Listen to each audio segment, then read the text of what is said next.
What's up, Grim Crew? Welcome back for another video here on the channel.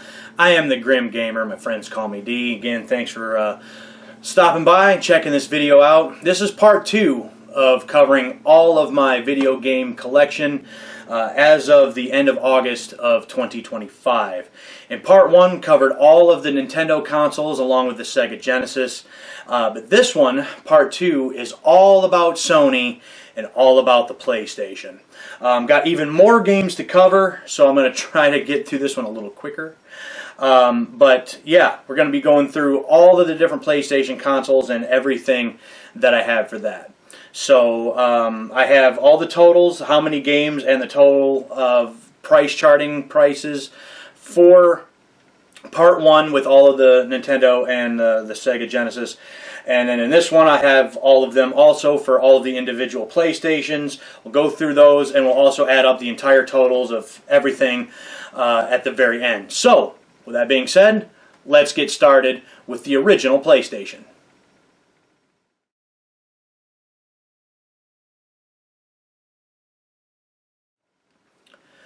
So in the picture there, you saw the PlayStation that I have. It is one of the original, like, boxy ones. I found that on Facebook Marketplace a couple of years back, and I know I can play just all of the games, all the original PlayStation games on the PlayStation 2, but I wanted to have one of each individual console. It's just something I want. I'd like to play whenever possible. I like playing the games on the original hardware that they were originally designed for, and hence why I wanted to have the original PlayStation. That particular one, it works perfectly, so it was nice to have that added to the collection. Now, as far as the games go, starting off here, we've got a game that I played a lot as a kid that I really enjoyed. This is Andretti Racing. Now, I think I mentioned in part 1 that my dad would buy all of the NASCARs. Every single one that would come out every year, he'd buy that one. But he also had this one. And this one is neat because it has the stock cars and the Indy cars. Handles and feels just like a bunch of the other NASCARs of the day.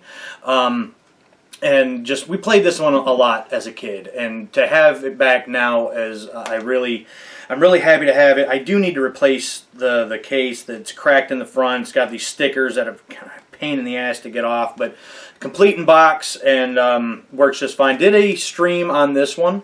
If you haven't seen part 1, I tried to go over a bunch of the games that I did stream.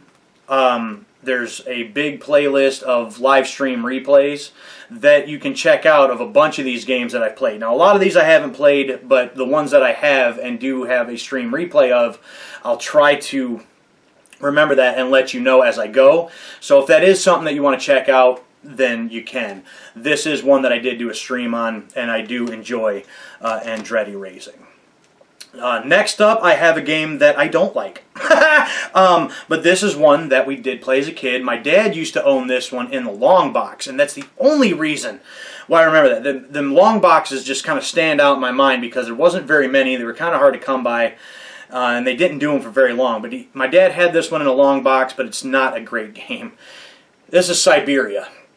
Siberia, your character walks on rails, and it doesn't control great. It looks okay, but the story is weird, the controls are clunky, and it's just not that great. But my brother and I saw this in one of the retro game stores, and the memories flooded back to us. And he said, "Bro, if you don't buy that, I think I'm going to have to." And I'm like, well, no, then I'm going to have to buy it. Well, I bought it, and I'm not really sure why I have it. The game is absolutely terrible. Did a stream on this one too, if you're interested in that, but it's not a great game. Here is my only long box. Found this. I don't know if this was one of my in one of my retro game hunting videos or not. I don't recall, but it was decent price. I got Destruction Derby in the long box. This complete in box, manual, disc, all that stuff. This one is more. There was apparently 2 or 3 different versions of the long box. There was the plastic cases. There's one with a ridge on the side, and then there was like this cardboard one. This is one of the cardboard ones, and I played a little of this.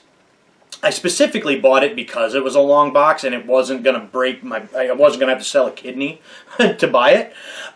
So not like I got nostalgia for this one at all or anything. But it was like, hey, it's a long box and it's cheap and I want it in my collection to sit on the shelf. And I typically don't normally do that.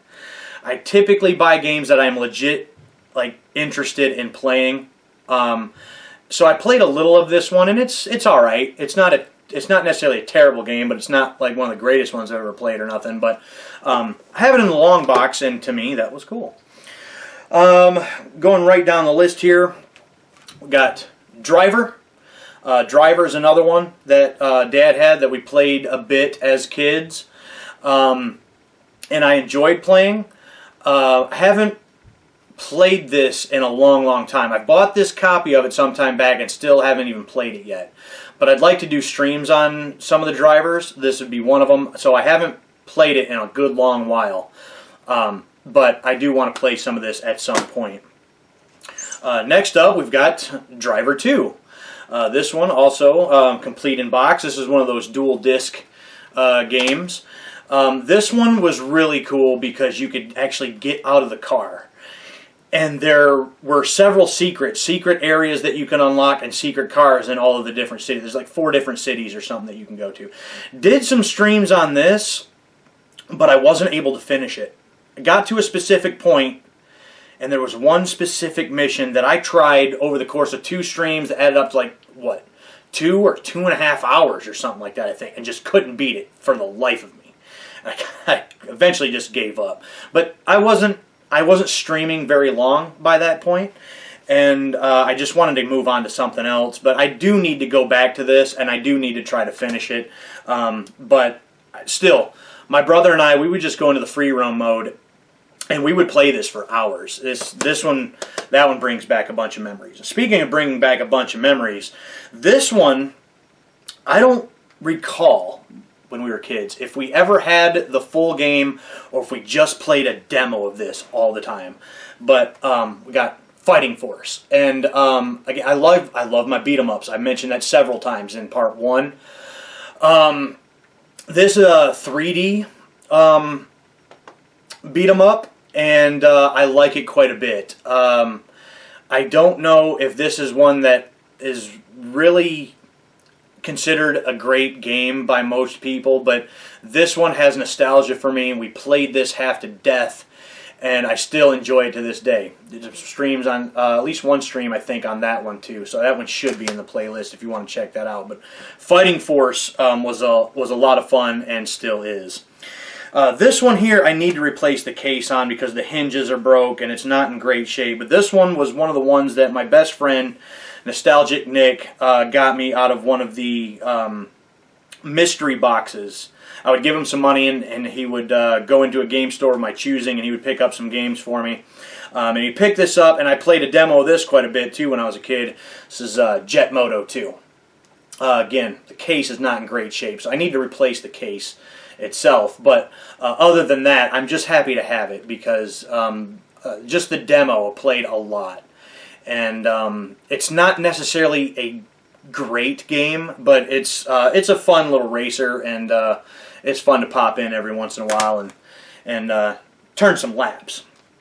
Up next is one that I'm really happy to have in this collection. This one I think is another one. We had the Jam Pack. Who remembers the Jam Pack discs? They were the demo discs that you would get, and they would have several demos on them of different games, and there was one particular one, I don't remember which Jam Pack disc it was, but it had a demo of this, and I played the demo of this a lot, but I've never played the game all the way through, and at some point, it's on the list that I want to do a full playthrough of. This is Medieval, and this one set me back a couple bucks, but I've been wanting one of these for a long time. And again, I want to play through this all the way through. So it's on my list. I want to do a full stream playthrough of it at some point and finally play through and beat this game. I've considered getting like the remaster. I think on the PS4 they did a remaster for it, and it's not like it's very expensive. I probably should have just done that because I think it's half the price of this particular version. but this is the one, at least as far as the demo went, that I remember. This is the one I want to play, so pick that one up. Next up, one of my brother's favorite games, and that I just kind of started getting into, Metal Gear Solid. This is a really nice copy. Greatest hits. Some people I know, like as far as some collectors, don't care for greatest hits. Me, a lot of the time, I'm not working with a large budget. And I just pick up some stuff here and there as I go, you know, throughout the weeks and months and years. And so some of the times I just can't be picky. And so this is one that I really want. Several of these are greatest hits. I don't mind having greatest hits copies of things. I'm just happy to have the games. Period. So the greatest hit doesn't really bother me so much. But anyway, this all-time classic, as far as I'm concerned, could be considered the greatest game on the original PlayStation.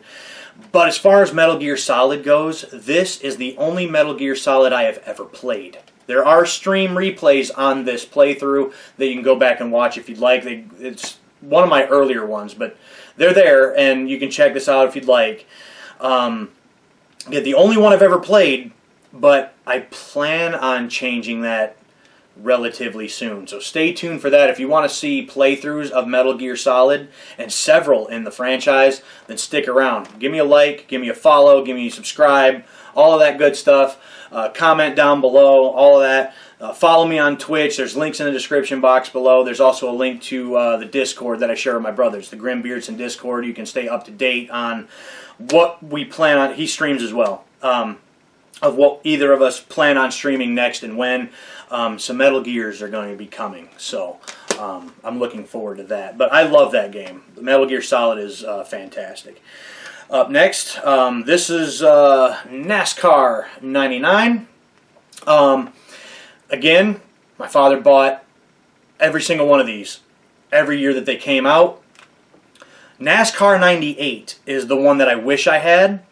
I don't yet, but I'm looking for a specific version of that one that actually has a neat little collector's edition emblem on the front, but I'm having trouble finding one, at least at some of these stores. But NASCAR 99, again, it's very similar to that one, and did a stream on this one as well, so you can check that out. But this was at like the height of when we used to watch NASCAR with our dad, and has all of the legends, your Mark Martins, your Dale Earnhardts, your Jeff Gordons, you know, all those guys, you know, just peak NASCAR time, you know, late 90s.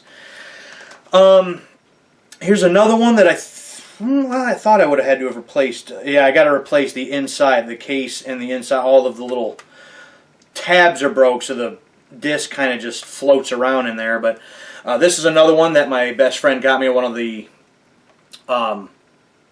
mystery boxes.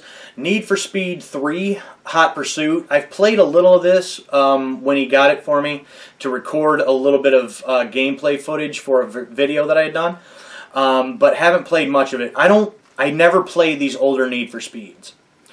I didn't get into Need for Speed until like Underground and Underground 2, when street racing really blew up. As far as the media, the games, the movies, all that kind of stuff. So never played this one, and when I did try to play a little of it, I don't think this one is necessarily for me. I don't know if this is one I'm going to hang on to or not.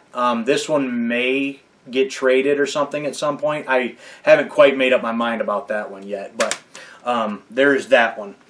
Another one that I don't recall if it was just a demo. I think my dad might have had this one, but played a bunch of this also. Rallycross 2. This one was really neat because it had a track builder. You could build your own tracks in it, and there was a good number of cars, but it's I don't want to say it's janky as far as its controls and how it feels, but regardless, we were kids, didn't know any better, and this is, you know, was at the time, peak gaming was PlayStation. You know, we didn't have what we have today, and so we played a lot of this, had a lot of fun with it, so I'm very happy to have it in the collection regardless. I had mentioned in part 1 a bunch of the Road Rash games, This one, Road Rash on the PlayStation. This particular version, up until recently, there is a stream on this that you can go back and watch. This is one that I didn't play this version as a kid. We had this on PC. And so to have it on the PlayStation, I was psyched about because it's just like the PC version. It's just like I remember. And this one may be tied with the original Genesis of like my favorite Road Rash of all time. I really do enjoy this game. It's a lot of fun, and it brings back a lot of memories from the PC version that we played. In part one, I talked about a couple different games in different fighting game series, and some of them are just not really for me. But this one is one of my favorite fighting games of all time, and it's part of my favorite fighting game series, which sadly, I think, this is the only one in the series that I own. And I'm not sure why I don't have more of them. I need to change that. But this was the first one that got me into the series anyways. It's Tekken 3. I absolutely love Tekken 3.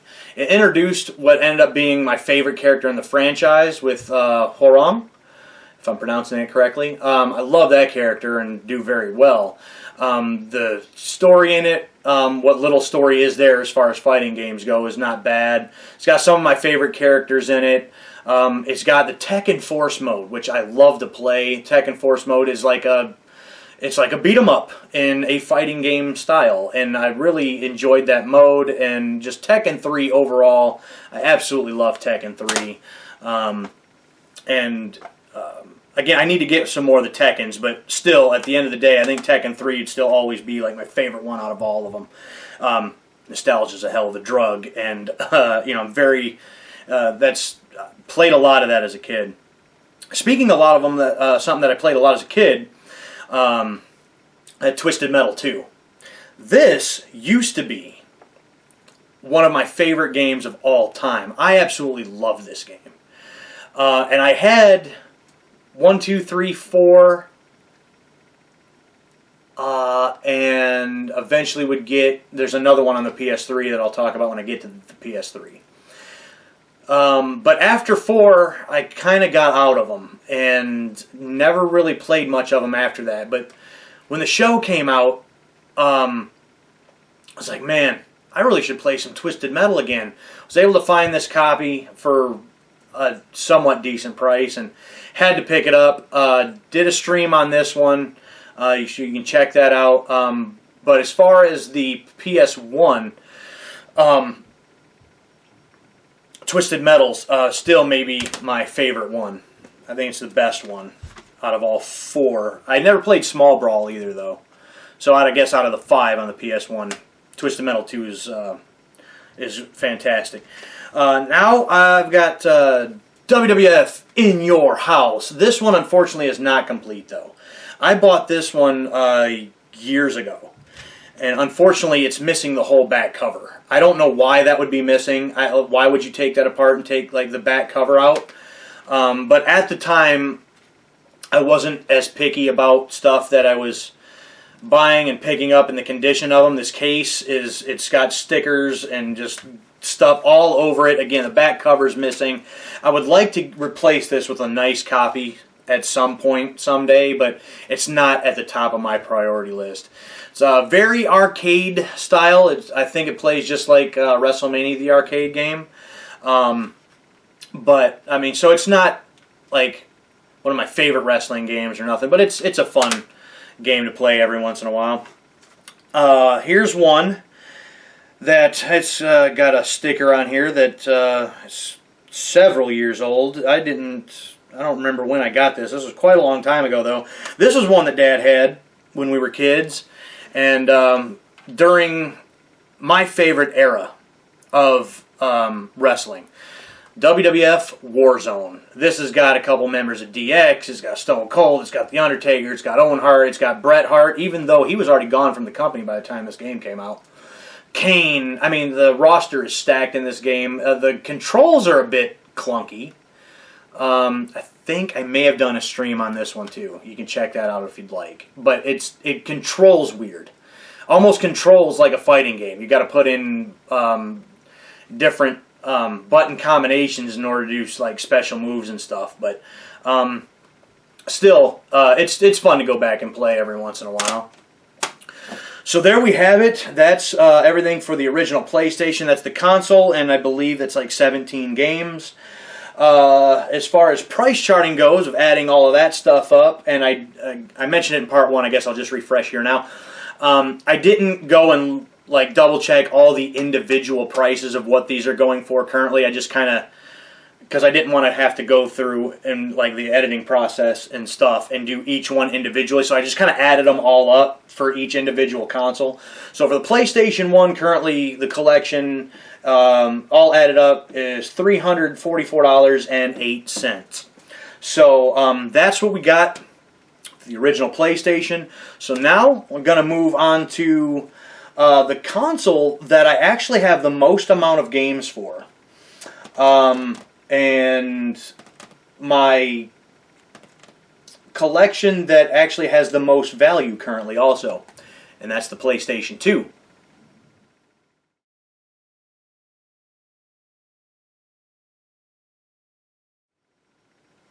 Okay, so a lot of ground to cover here. So you saw in the picture, that's the fat body PS2. I like having the original one, but what you don't see in that picture is I actually got a second one. I do have the slimline one also, and I'm not sure. One of these I had bought at a garage sale, and I wanted to say it was this one, but I have the box and manual and all of that stuff for this one still, so maybe it was the fat body, but I wanted to say the fat body PS2 was like my original one from when I was like a teenager or a kid, but I don't know that for fact. Either way, I got the fat body one, I got the slimline also, and I've said in a previous video at one point that like the PS3 I think might be my favorite console, and looking at the fact that I've got 2 PlayStation 2s and I've got all of these different games, I might actually have to say the PlayStation 2 might be my favorite console, because kind of went a little crazy with as far as how much stuff I've collected for the PS2. But yeah, so 2 consoles, and then so starting off with the games here, I have 4 stacks to go through. So 007, Agent Under Fire, complete in box. This one I've never played, but I'd like to purchase that because of another one that we'll get into right here. 007, Everything or Nothing. Absolutely loves this game. I had said in part 1, the Brosnan era is the best as far as I'm concerned. He is Bond to me, and there are 2 great games on the N64, but this one and the fact that Brosnan voices Bond in this, it's fantastic, and I love it. But so like Agent Under Fire I'd never played, and I need to get Nightfire also, but I've never played those. But this one was great, and if those are anything like Everything or Nothing, I'm going to enjoy them ones too. But I really enjoyed that game. Used to play that one with my brother a lot because they had like this online, or not online, excuse me, this split screen 2-player co-op that we played quite a bit. So some good memories with that one. At the time when I bought this, I had motorcycles, I was riding a lot, and I liked the show. So I got American Chopper. Did I say complete in box on that one? I couldn't remember. But anyways, but yeah, we got American Chopper. Not a great game necessarily. It's complete in box, but I mean, it's okay. I mean, there's a couple streams on this that you can take a look at if you would like. Everything or Nothing I did a full playthrough on also. Again, I'm trying to remember all these things as I go. So you can check out streams for Everything or Nothing. You can check out streams for American Chopper. Not the greatest game. It says that you can create and build, you know, your own custom choppers, but customization isn't really all that great. And there's a little bit of an open world element to it, sort of. And I don't know. It's an okay game, but I never did finish it. It's just eh. Here's one that this copy somewhat annoys me, and I think I need to replace it. But played a bunch of this as a kid. ATV Off-Road Fury 2. It's got the black label, but it's got the greatest hits disc. I don't mind having greatest hits. I'd mentioned that I think a few minutes ago, but I don't like them mixed. If it's going to be greatest hits, let it be greatest hits. You know what I mean? And I only bought this particular copy of it because it was dirt cheap, and it's probably because it's not in the greatest condition. So I might need to replace this. It's not like it's an expensive game to start with, but I got like $3 or something like that. So I'm like, oh, well, played this half to death when we were kids. My brother and I, we would go into the like free play mode, and we would play this for hours. So that's just something that I had to have. Let's see here. I need to be doing this differently. So up next, probably one of my favorite games on the PlayStation 2, and it's a crime that it's not complete in box, so I either need to find a manual for it or get a different copy. But I bought this one years ago. I probably bought this, maybe 15 years ago or something like that, and I didn't care about complete in box at the time. We got Baldur's Gate Dark Alliance. This is another one that my brother and I co-op would play to absolute death. And again, it's missing the manual, unfortunately, but this one is just one that I had to have. I did an entire playthrough of this. This is one of the first streams that I did and played all the way through it. You can check that out if you'd like. But Baldur's Gate Dark Alliance, countless playthroughs and countless hours on. Absolutely love this game.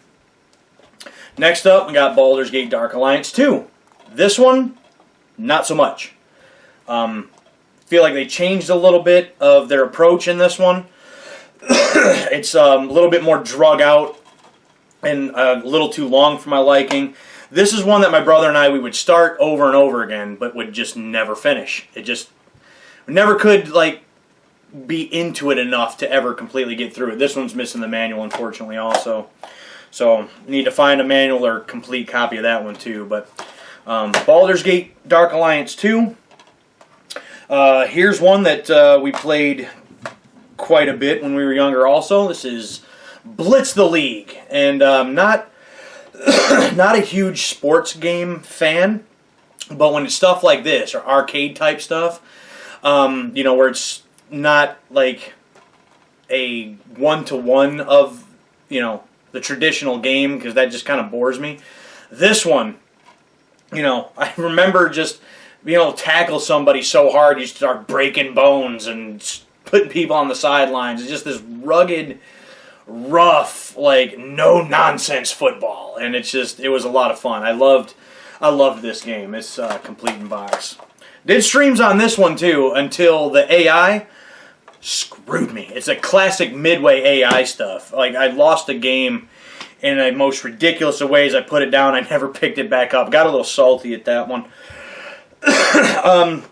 Here's one that I recently did a stream on with my best friend, Nostalgic Nick. This is one that he had suggested to me because he said it's a lot like Baldur's Gate, but I had never heard of it. So I decided to pick up a copy. This is Champions of Norath. And in the one stream that we did do together, I was like, oh man, if I would have knew about this when I was younger, I would have played the death out of this. So this is one that I need to put more time into. I just haven't had the time to do it. Got complete in box here.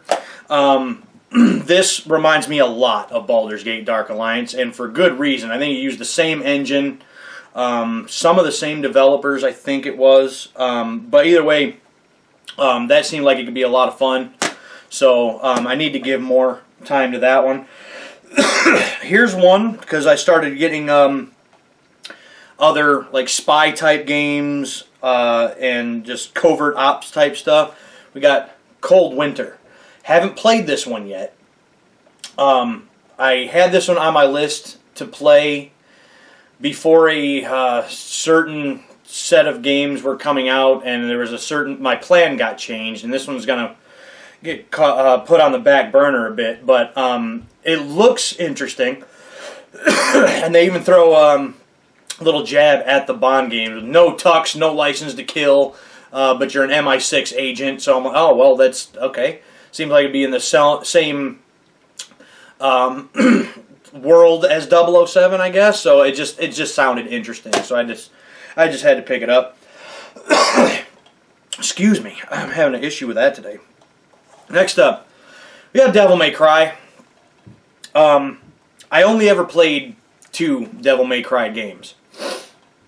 This one and 2. And 2 absolutely sucks. 2 is not good.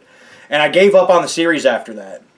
But a couple years ago, I wanted to do a full playthrough of this on stream. So I picked up this copy.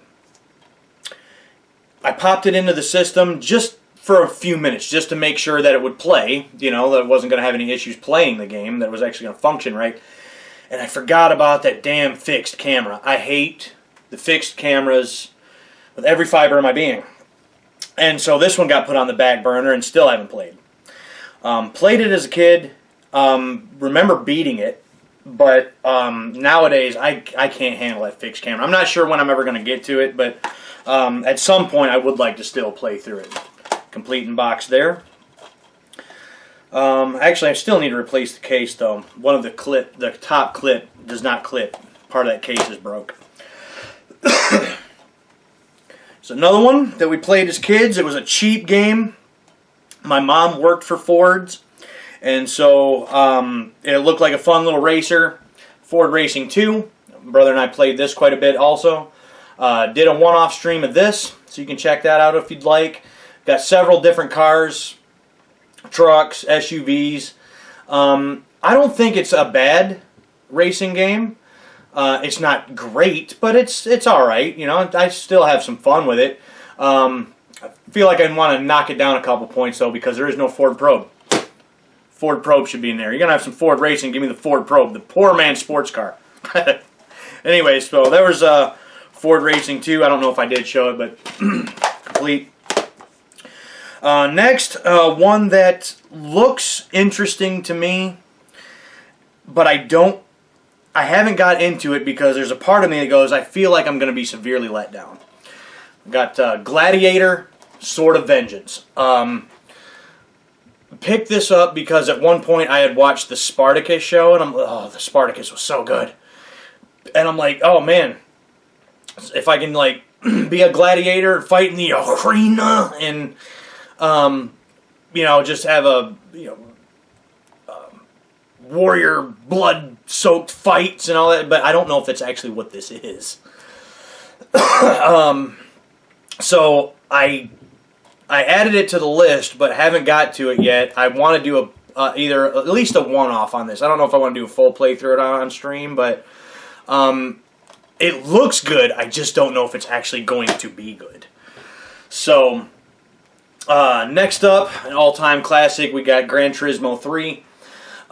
Did a stream on this, and I recall playing some of this as a kid, but when I bought this copy and I just did a stream on it not too long ago, I realized why I don't play these.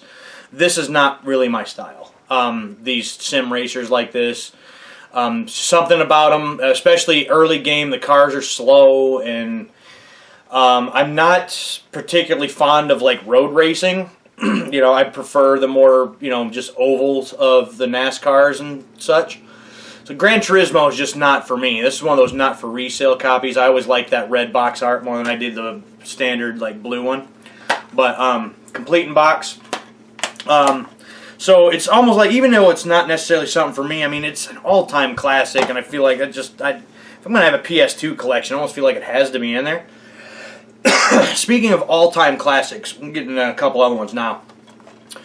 Grand Theft Auto 3, where Grand Theft Auto as we know it started. This one, complete in box, manual, and even the poster. So that was nice. Tried playing a little of this, not on stream, just tried to play a little of this not too long ago.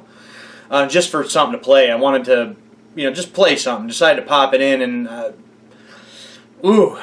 don't know. I don't know if I can go back quite this far. There are a couple other ones that I feel are a lot better than this one now. You still got to give it its props for what it did for the gaming industry and for like GTA as a whole. And I guess just the gaming industry as a whole, but not necessarily one of my favorite ones to go back to these days, but had to have that. Got Grand Theft Auto Vice City. This one, unfortunately, is not complete. This one I actually got in one of those retro game subscription boxes, and I feel like that's, if I'm going to have all these different games, if I'm going to have one complete in box, if I'm going to have GTA Vice City, I feel like it needs to be complete, so I need to either find the manual and the poster or get a different copy. And I don't think these are really all that expensive these days. So one of these days I'll have to get a complete copy of it. But Vice City, something I probably need to go back and play at some point. I don't feel like I would want to play like that definitive edition crap that came out a couple years ago. I don't know if it's any better now. Probably updates and stuff. But if I'm going to play these, I think I'm going to play the original releases, because that's how I remember playing them. And, they are what they are, and that's how I remember them, that's how I'd want to play them. Speaking of that, Grand Theft Auto San Andreas. This may be the oldest game that is in my collection that I've owned, I guess I should say, the longest. I got this when I was very young, and this is that black label copy, and all y'all should know what that means. And so I remember at one point going into a GameStop and wanting to trade this in with, a handful of other stuff, and they slid it back to me and said, yeah, we can't take that. Why? I had to explain the situation to me, because I had heard about it by that point already, but I didn't realize that the game store wouldn't take it. So they handed it back to me, and it just got stuck back on the shelf, and I'm actually glad that they did, because I have had this probably, I don't know, shortly after it came out, probably, I bought this particular copy, and it's still the one that I had from all those years ago. So, to still have it from all those years ago is pretty special to me now that I care about that sort of thing. Complete in box, still has everything in it, so I'm still happy to have that, and that one goes back a ways for me.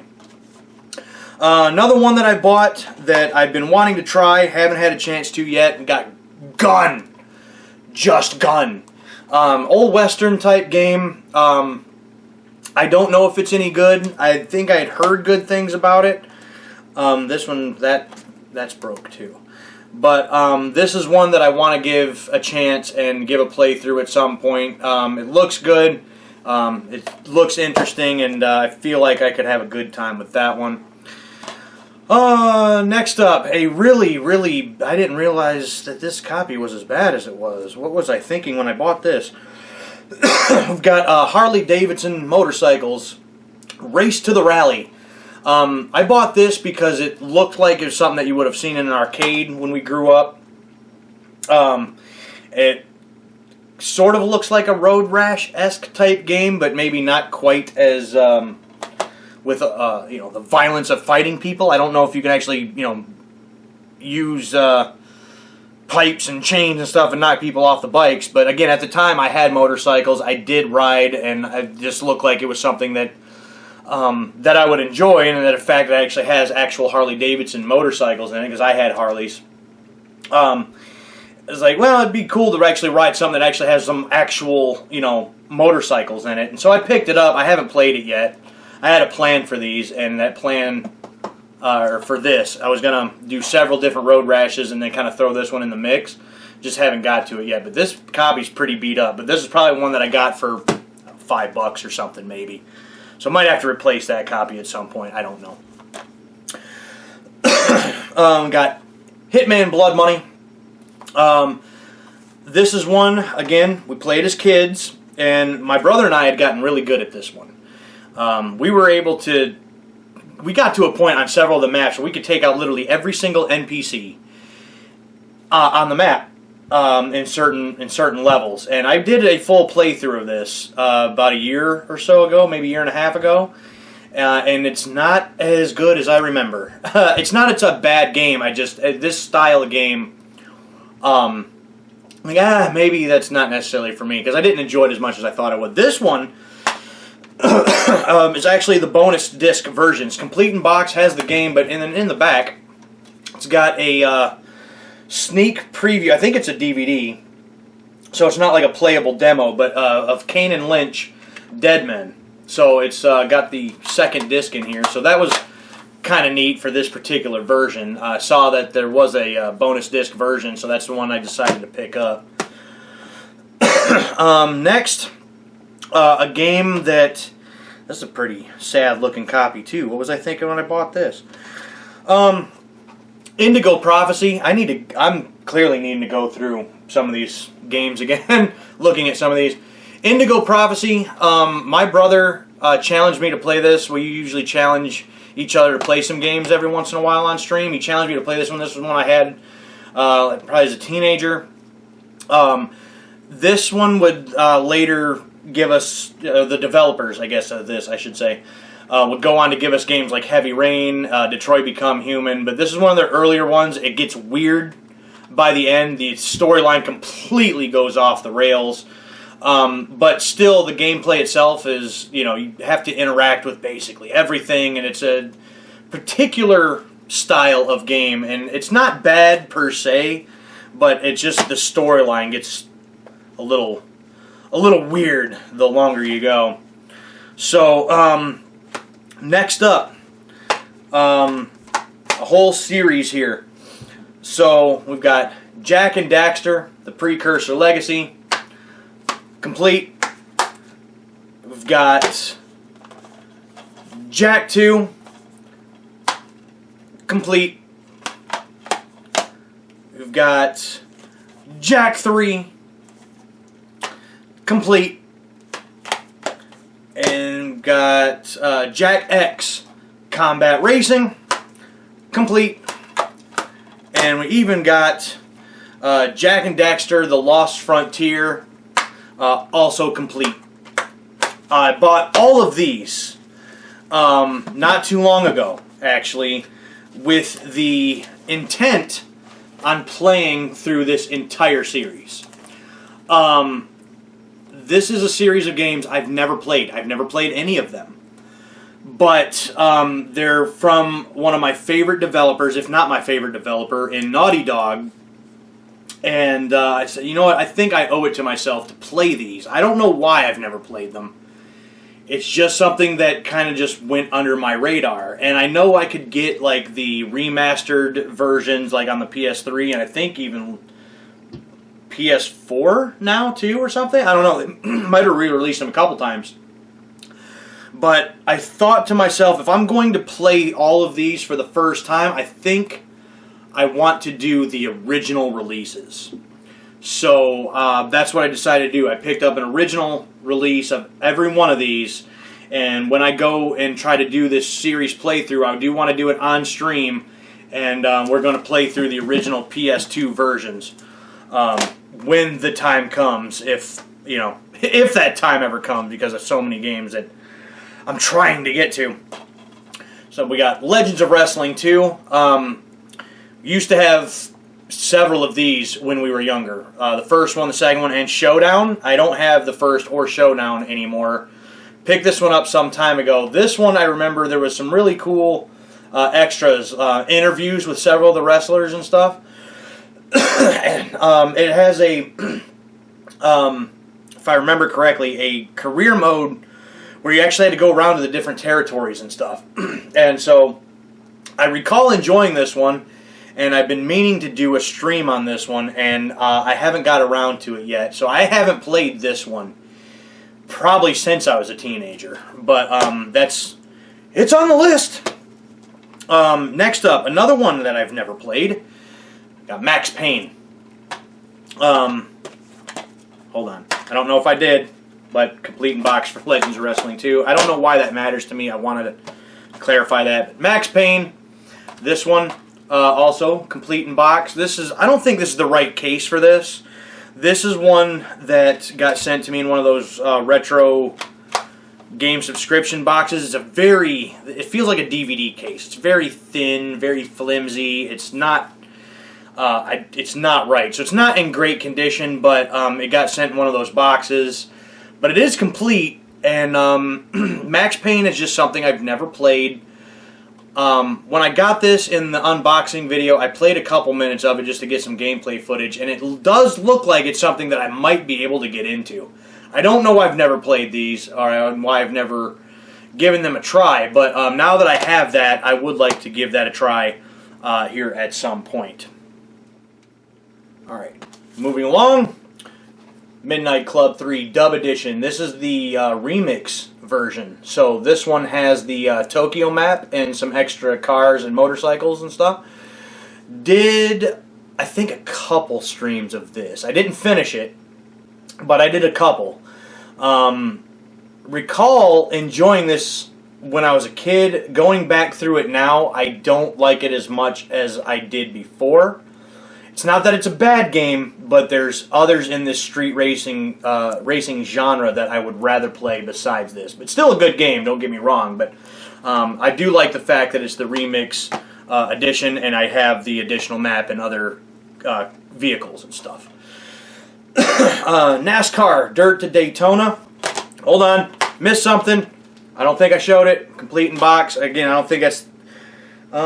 it is a PlayStation case. It does have the PlayStation logo up top, but I don't think it's the right case that it's supposed to be. Anyway, NASCAR Dirt to Daytona. This one is complete in box. This one, for quite a while, I was doing a original series in the career mode here on the channel. There's, I think, 70 episodes of going through this. But I would like to continue that series at some point, but it was taking a lot longer than I thought, and I was really burning myself out.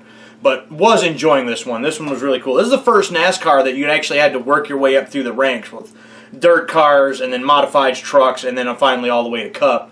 As far as I'm aware, the first one that ever did that. So that's a that's a neat game. I do like that one quite a bit.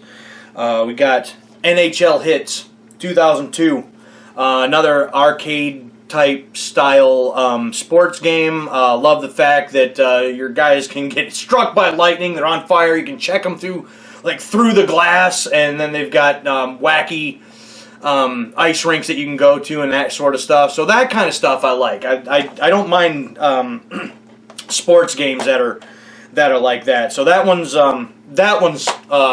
fun to play. Complete in box there. Now we'll get to those street racing games that I do really, really enjoy and that I would rather go back to compared to like Midnight Club. Need for Speed Underground. Like this one quite a bit. This was one of my favorite street racing games, and still enjoy it still to this day. I've been meaning to do some streams on this. Haven't got around to it yet.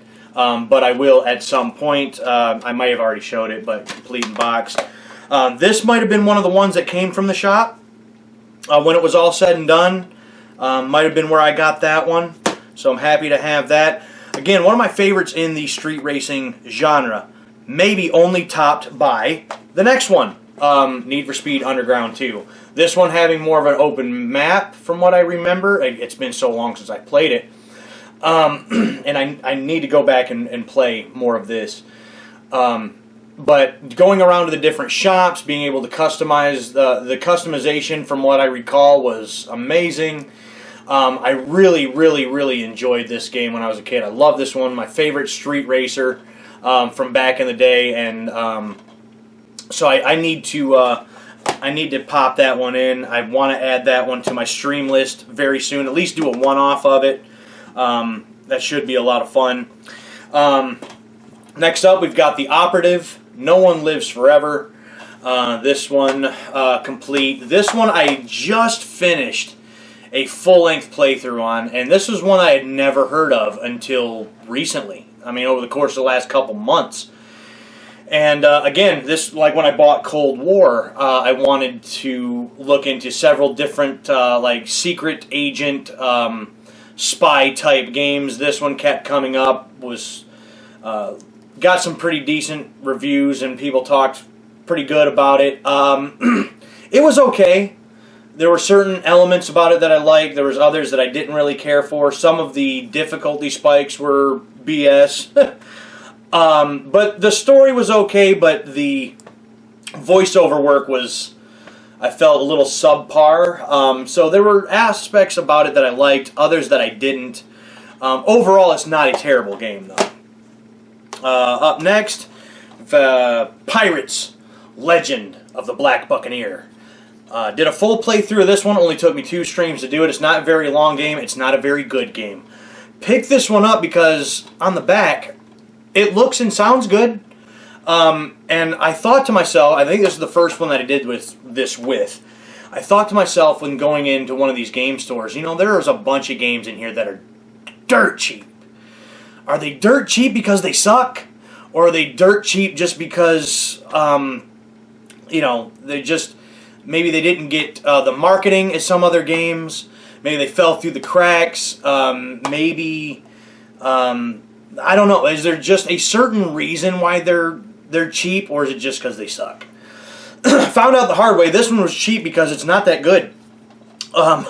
This is another one that may not stay in my collection. I'm debating it.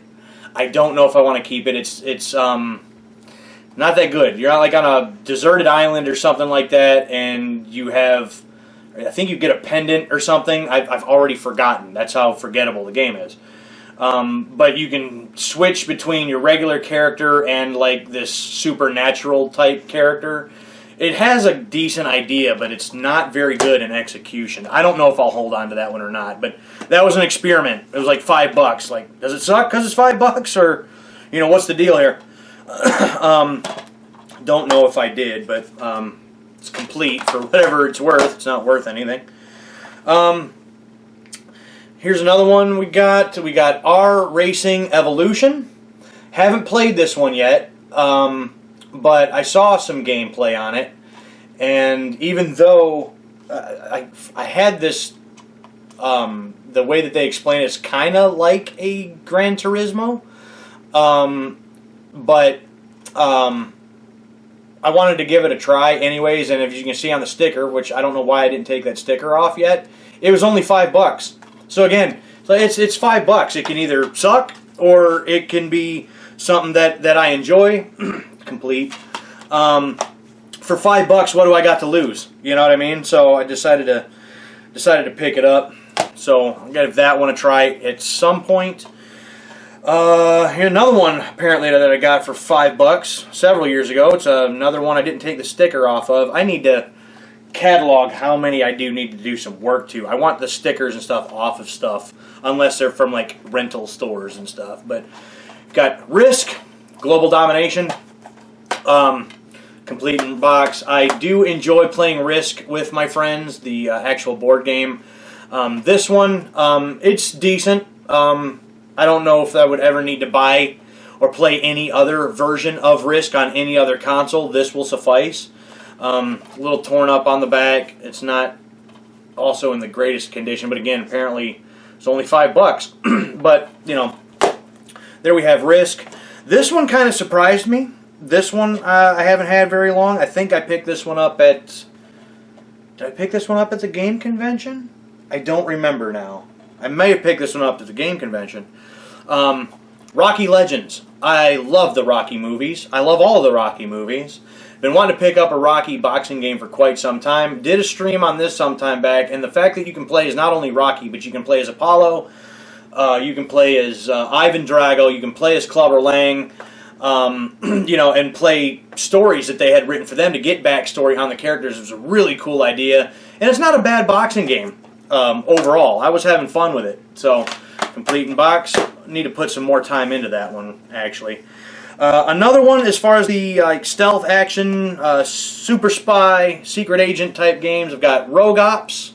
Haven't played this one yet, but it looked intriguing, so I decided to pick it up. I've got an idea for this. It's on my list to do. It still probably take me several months to get to it, but I have a plan. I have an idea. Hopefully be able to get to Rogue Ops here in the somewhat near future. Complete in box. Interested in checking that one out. Up next, got Rumble Roses. Yeah, go ahead. Say whatever you want. It's fine. I enjoy the game. the characters look good. There's that. But on top of that, I feel like it's actually a decent wrestling game. This game was created in the same game engine as SmackDown. Here Comes the Pain, I think. There's one of them PS2 SmackDown games, and I want to say it was Here Comes the Pain. So it uses the same engine, so a lot of the different moves in the game have the exact same animations as moves in SmackDown Here Comes the Pain. Got a little bit of a bizarre story, but in some kind of, some bizarre characters, but overall, I have fun with that one. I enjoy Rumble Roses. Next, we have another one that was part of that. Oh, it's very, very cheap. Let's see if it sucks or not. Experiment. Rune, Viking Warlord. This is a port of a PC game, and I don't know if the PC version is any good, but this one sort of sucks. It's clunky. It's not very good. The final boss can basically kill you in one shot, and because it's clunky, it's not easy to maneuver around in the environments. There's some platforming, and this game does not do platforming well. This is yet another one that I don't know if I'll actually keep that one or not. I'm on the fence about that one too. Here's one that really kind of bothers me. I wanted a copy of this for so long, and at the convention that I went to, there's a video on that game convention that I went to if you want to check that out. But I finally found me a copy of it, and I jumped the gun because there were several copies of it at the convention. So I learned a lesson that day. Shadow the Hedgehog. It's complete in box, but it's the greatest hits box art, but the black label disc. This is another one that's mixed and that bothers me. I don't like that, and I don't think this is the actual original. This is the wrong case too. This is one of them. It's got to be like a cheap DVD case or something like that. I did a stream on this. Come to find out, the game's actually not that great. It was buggy, and I was having a hell of a time trying to play this. So not a great game, on top of the fact that I could have bought it cheaper at one of the other booths, and I could have probably gotten it the way it's, the right disc with the right box art. I jumped the gun, and so I learned a lesson that day. Don't do that. In part 1, you've seen on the GameCube, I got Spy Hunter. Well, PlayStation 2, got Spy Hunter 2. The reason that I normally would buy like games from the same series on the same console.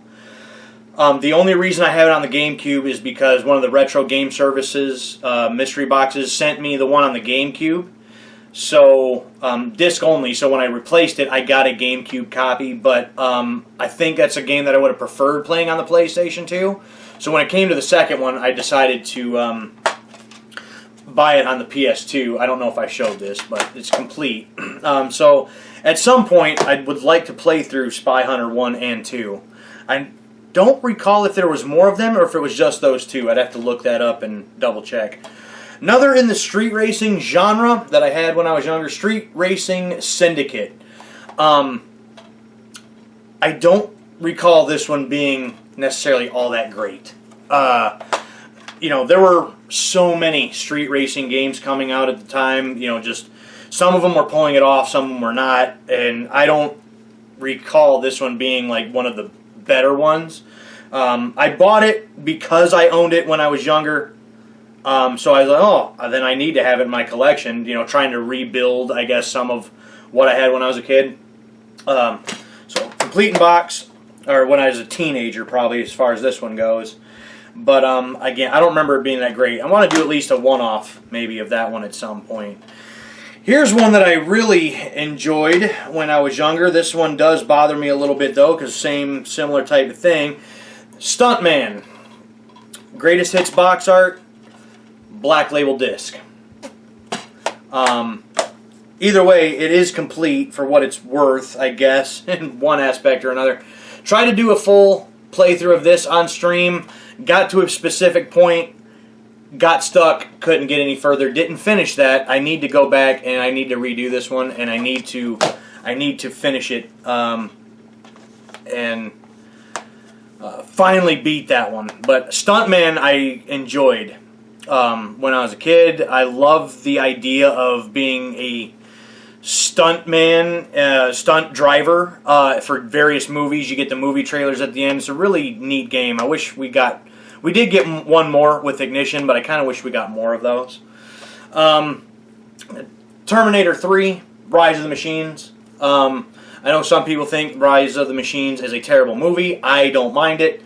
So I picked this one up for pretty cheap. I think this is actually one of the things at one of the game stores you like buy 2 or buy 3 get one free or something like this. I think this was my free one. I think that I picked up that particular day.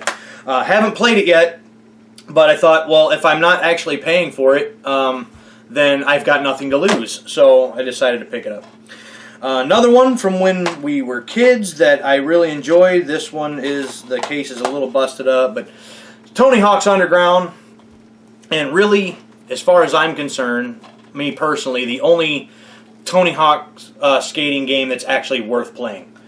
The other ones, the number ones, 1, 2, and 3, not interested. Underground 2 is a joke. It's just Jackass with Tony Hawk's name on it. But Underground I really liked. I liked the storyline in it, the creation that you can do with your character, your board, all that stuff. So always did enjoy Tony Hawk's Underground. More in the secret agent super spy genre that I still want to play, that I do have a plan for. Got Winback, Covert Operations, Complete in Box. Again, don't really know much about this one, but from what I understand, this was originally released on the N64, but then when they released this version, I think they might have tweaked some things, or maybe added a couple things, or something. I don't recall. There was something about, so I decided to pick it up for the PS2, and also got the second one, Winback 2, Project Poseidon, also complete. So those ones, along with like Rogue Ops and a couple other like super spy type games that are in that like stealth action genre, I want to get into and have a plan for several of them in the coming months. So you can stay tuned for that. That is finally all of the PlayStation 2. That probably could have been an entire video by itself. I probably should have done this differently, but I thought that this was going to be a quicker process than what it's become. So either way, 2 PlayStation 2 consoles. One still has the box with all the manuals and all that stuff, and 47 games. This is the most as far as value, as far as any of these consoles go, and I add everything up as far as price charting goes, comes out to $948.26. So it's the most by a significant margin as far as most of these go, with the exception of one later on. So that's all of the PlayStation 2 stuff. We're finally through all that. Now I'm going to move on to the first handheld that I want to talk about. That's the PSP.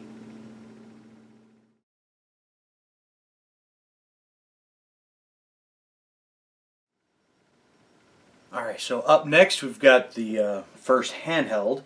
As far as the PlayStation go, we got the PSP. As you saw in the picture there, in the transition, got me a silver one, and picked that up at the game convention. That is a 3000 model, and I got one of those specifically so that I can stream on it. I'll have a couple, I think at least one example as I go. I used to have a 1000 model back when I was younger.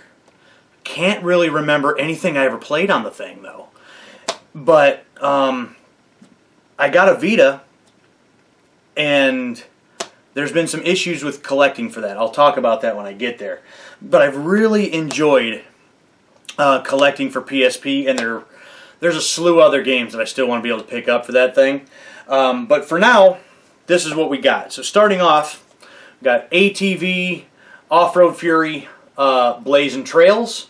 Did do a stream on this one, and this is the one that I wanted to test, streaming right from the Vita, right from the PSP handheld itself, through my rig, and through Twitch and everything. It worked well. So there's a few other games here that I want to be able to do streams on later on. Like usual, I like to be able to try to get complete in box if I can. And again, with the ATV Off-Road Fury, played a couple of them as kids. And so I thought, oh, an ATV Off-Road Fury on the PSP? Sure, I'll check that out. And I think this is a slimmed down version of Off-Road Fury 3. Maybe it was 4, I don't remember. But I think it was 3. But did have some fun with that one, though. Next up, going along with the Jak and Daxter collection. Again, I want to do streams of the entire series at some point, and in order to do that, we also had to have Daxter. So this is, just Daxter on his own, a little spin-off, but from what I understand, takes place before the events of Jak and Jak 2.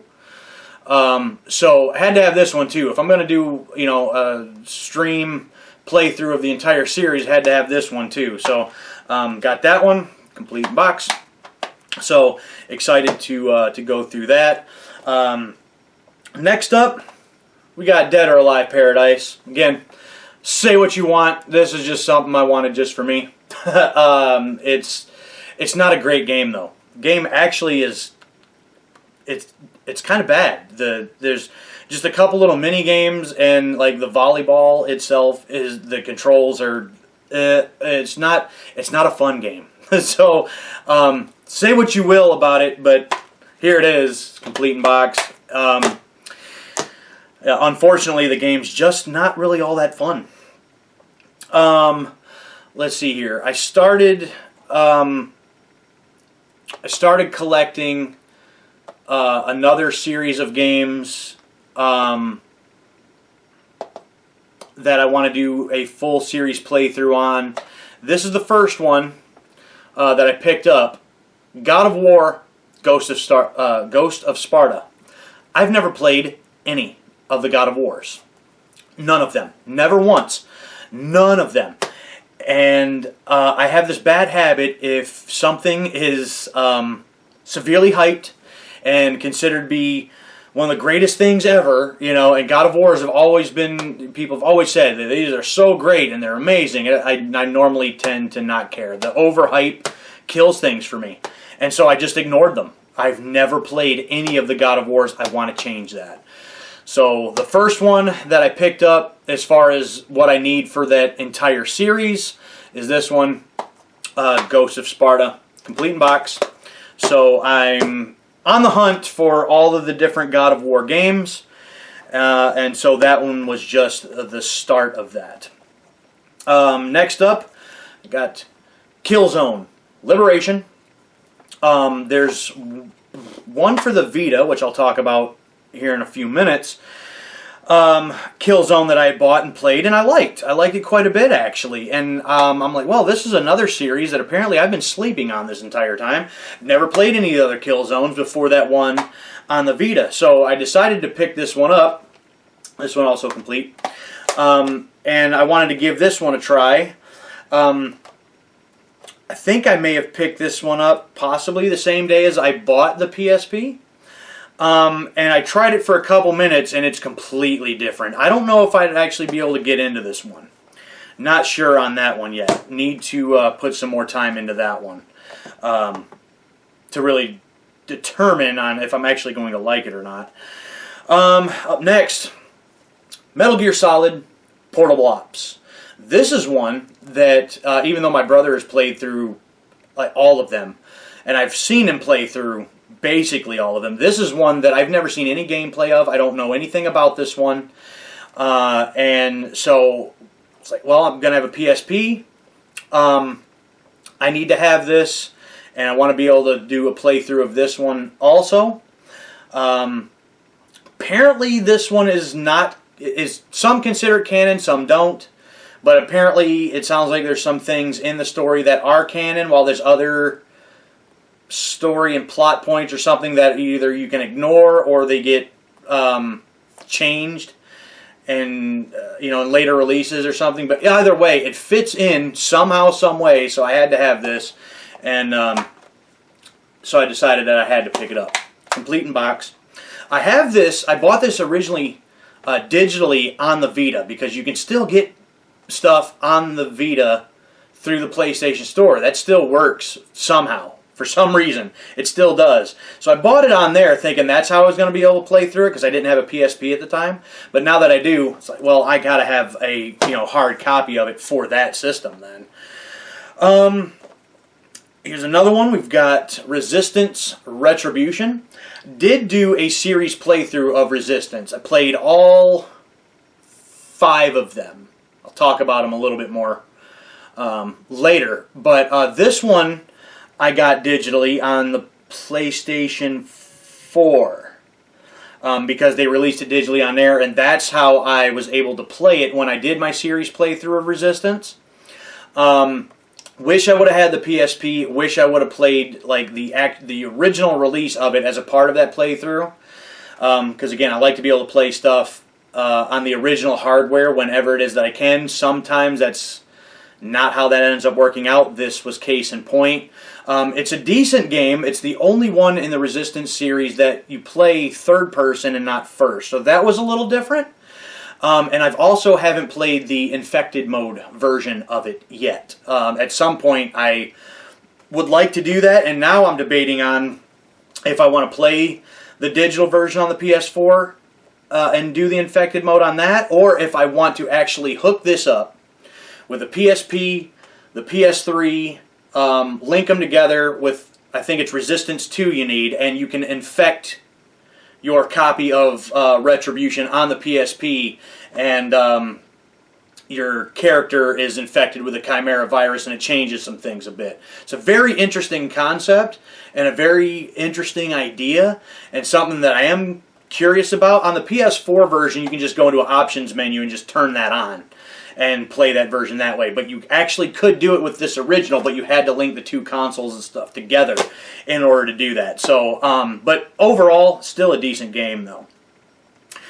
Here's one, again, I was going kind of crazy with stealth action type games and whatnot, and seeing this one in some kind of a countdown video or something, I thought it looked somewhat decent. I've never played any of them, however. I got Siphon Filter, Dark Mirror. And from what I see on the back of the case, what little video clips I've seen of it in the, I think, countdown video that I watched, it looked like it was fairly decent. And not knowing the PSP library that well, was really looking into a lot of different games, and I want to be able to purchase games for it to start building up a PSP library. And so when this came up, it looked decent, so I decided to pick up a copy of it, complete in box. Might have shown you that already. Resistance, I don't know if I did, but that one's complete also. Sorry. But anyways, it looked good, so I decided to pick it up. Haven't played it yet, but it's on the list, and I'll get to it eventually. Next, I've started kind of just collecting all of these too, and this is one that I've never played. But we've got Twisted Metal Head On, complete in box. And again, Twisted Metal, once the show came out, kind of re-sparked my interest for Twisted Metal. And so now that I got 2, I've got this, I've got one on the PS3 I'll show you here in a bit. And so I'm slowly adding Twisted Metals to the collection, and I would like to get all of them, even though some of them are kind of pricey these days. I don't know if I'll end up getting all of them or not, but you know, it's like, hey, I got a new handheld console, I need games to play for it. There's a Twisted Metal, I'm going to snatch that up. And finally, we've got Untold Legends Brotherhood of the Blade. Now, this one, I don't know if it's going to be any good or not. But I saw a little gameplay of this one too, doing some research on PSP games. This one looks like it might be like a top-down dungeon crawler, kind of like Baldur's Gate Dark Alliance. And if it's anything like that, I think I'm going to enjoy this. I played maybe a minute or 2 of the opening level, again, just to test it, just to make sure it was going to work, and it looks like it's going to work just fine. Some of these UMDs, I've actually had a couple issues with trying to get some of these to play. Eventually I could get them all to work, but I got to test them. And this one looks like it's something that I really could get into. So at some point, it's on the list. I want to be able to play that. There's a sequel to this that I think I want to get, and there's also an Untold Legends on the PS3 also that I don't have, that I think I want to look into and see if I can find. But with the console and the games, there's 10 games here? Yeah, 10 games here along with the console. Adding that all up, price charting, that comes out to $305.96, so we add that onto our total so far.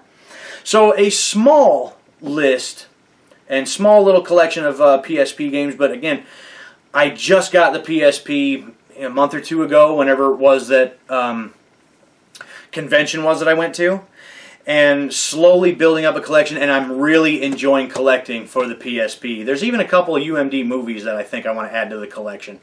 Haven't done it yet, but it's, I'm having a lot of fun collecting for this, so looking to pick up even more in the near future, I hope. But that's the PSP stuff. So now it is time to move on to what, again, I mentioned earlier, I think may be my favorite console, and that's the PlayStation 3.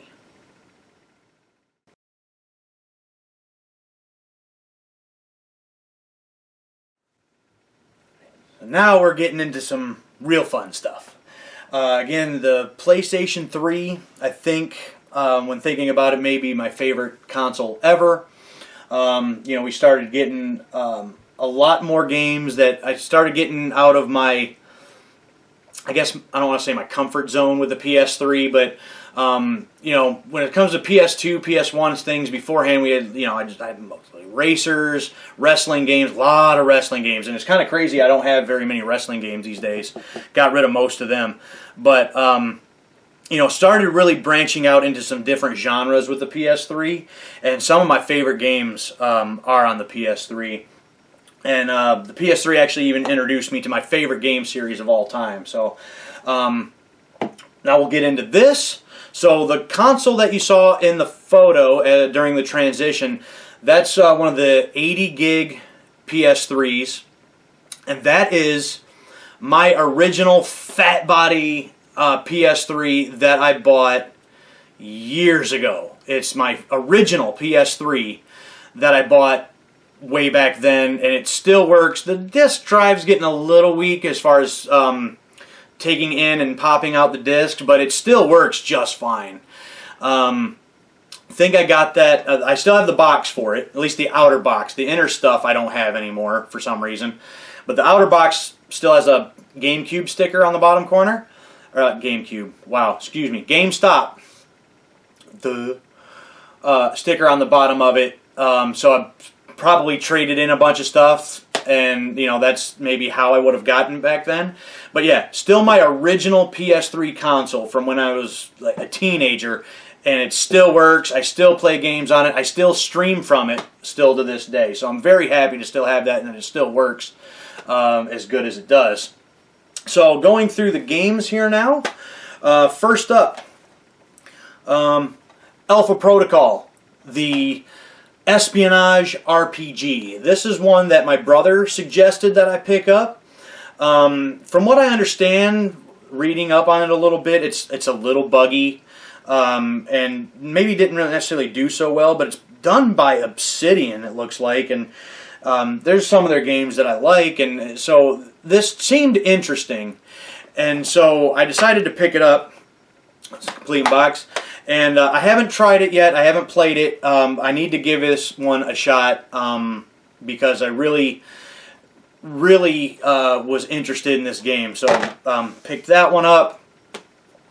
Up next, we've got Army of Two. This is Kenny's copy, as you can see. Picked this one up, I think, right at the tail end of the time that we had the shop. Me and my my buddy Nick, because we were going to maybe try doing some stream stuff. We did a couple streams at the shop, dual streams together, and I picked this one up wanting to do a playthrough of this with him because of the buddy system, the aggro system and stuff that's in it. It's one that I played when I was younger. I got rid of my original copy, so I picked this one up some time ago, trying to do that with him. It didn't end up ever happening, but I have a copy of it now, and maybe I'll play that again at some point, not really sure.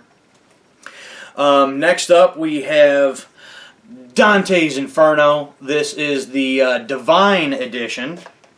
So the slipcover and the little bit different box art there. Again, I've never played any of the God of Wars. It's never happened. But I've played games like this that were God of War clones or copies or whatever you want to call them. I enjoyed this game. I enjoyed this one quite a bit, actually.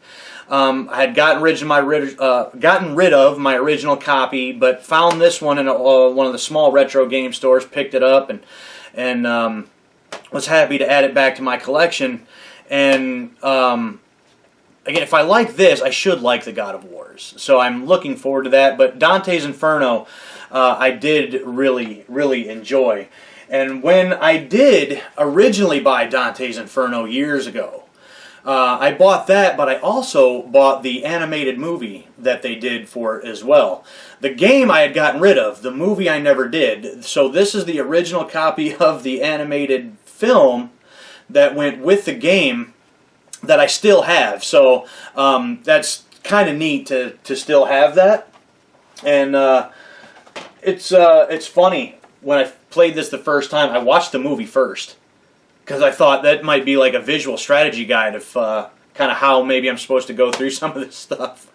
But there we have it, Dante's Inferno Divine Edition. Next up, we've got Dead Island. It's complete. Dead Island is one that I recall enjoying, but not enough to play it multiple times. I only ever played through it once. The zombie apocalypse, shtick is just not. To me, it's been way too played out. It's been overdone to death, and so it's kind of hard to get into games like this.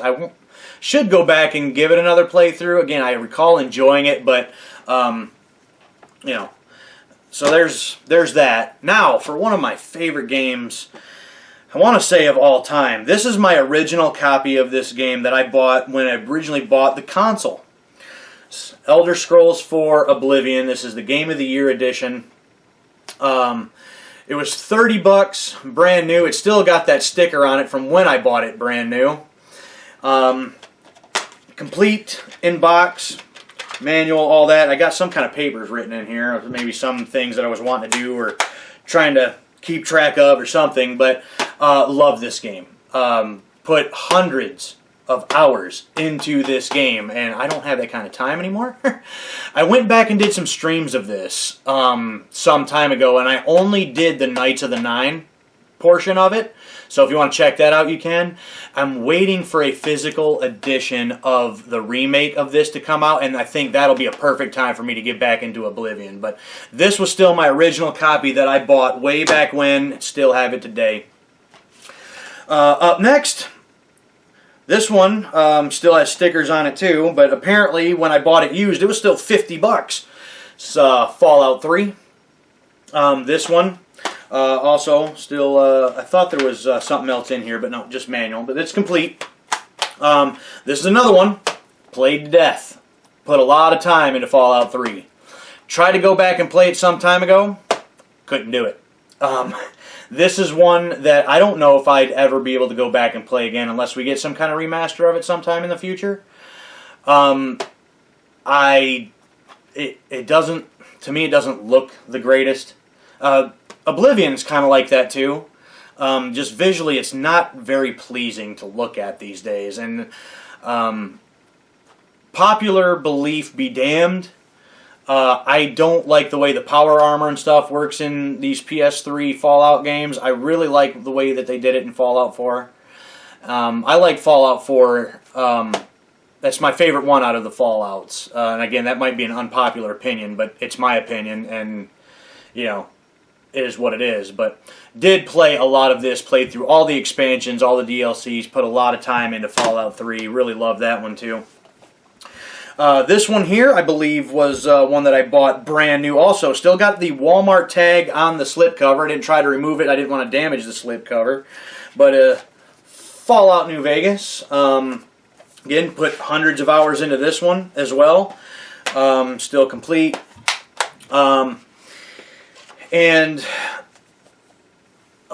This one, I think there's only one DLC I didn't play for this, and that was the Lonesome Road, and I don't know why I never played that one, because as far as I'm aware, it brings the story full circle. Wanted to give this one a try again, and just never had the time to devote to it. But Fallout New Vegas was another one that I put many, many, many hours into and really enjoyed. Here's another one. I need to clean some of these up. I know I've already said that, but next up we got Grand Theft Auto 4. This is one, to be honest with you, I've never finished. I tried. I tried playing through the story mode, or the story of this game, and I know a lot of people, I think, really enjoy the story of this game, but Nico, I don't give a damn about as a character. The only thing that I ever go back to this for is for the Lost and Damned. I don't care for the regular story of this game. I got bored to death with it real quick. Didn't like the character, and I didn't put a lot of time into this game. But the Lost and Damned was amazing, and I want to go back and maybe even play the Lost and Damned on stream at some point. Complete in box, still has the poster and everything inside, but I don't know. Something about that particular one I just could not get into. Up next, we got Heavenly Sword. Just did a full playthrough of this one not long ago, so you can watch the stream replays of this. So another one that's like a God of War. So I've played the God of War knockoffs, or the God of War clones, but never God of War.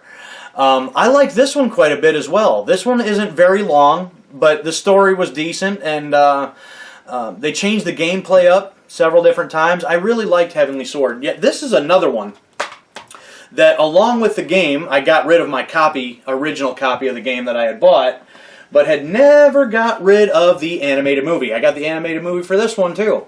So for some reason, Dante's Inferno and Heavenly Sword, I kept the movies, but got rid of the games.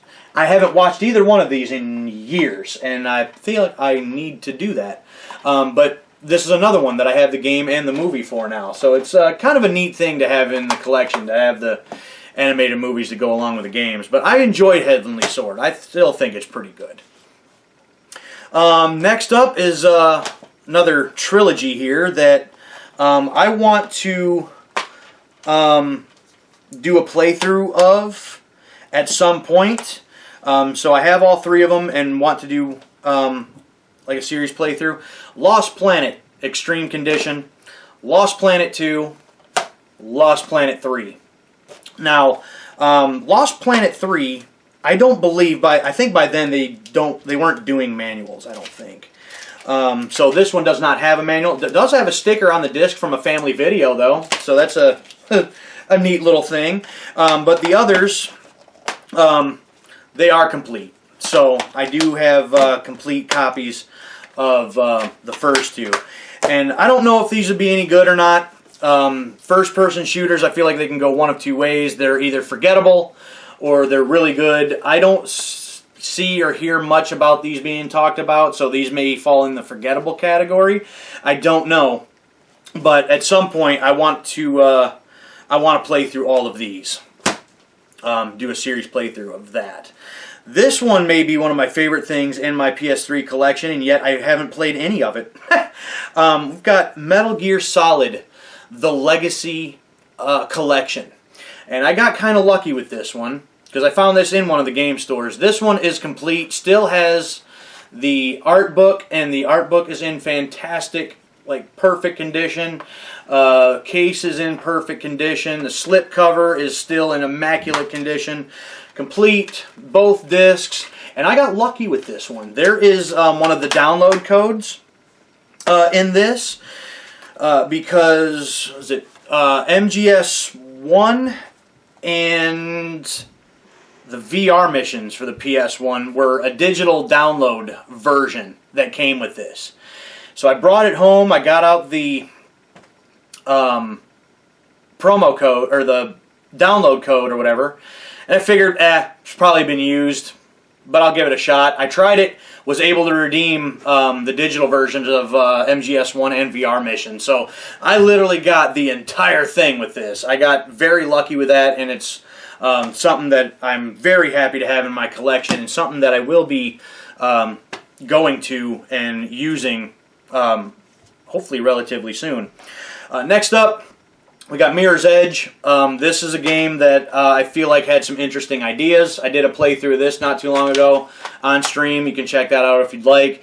The parkour thing, again, an interesting thing. It wasn't just a shooter. It wasn't just a racing game. It wasn't just a horror game. It was not like that. It was. I feel like this is one of the last things that I can think of that was just kind of different. And going back to it now, it's a little rough. But still, again, it's a little different, and I did enjoy that. Next up, we have Red Dead Redemption. Have never played this one, crazily enough. It is complete, still has the map poster in it.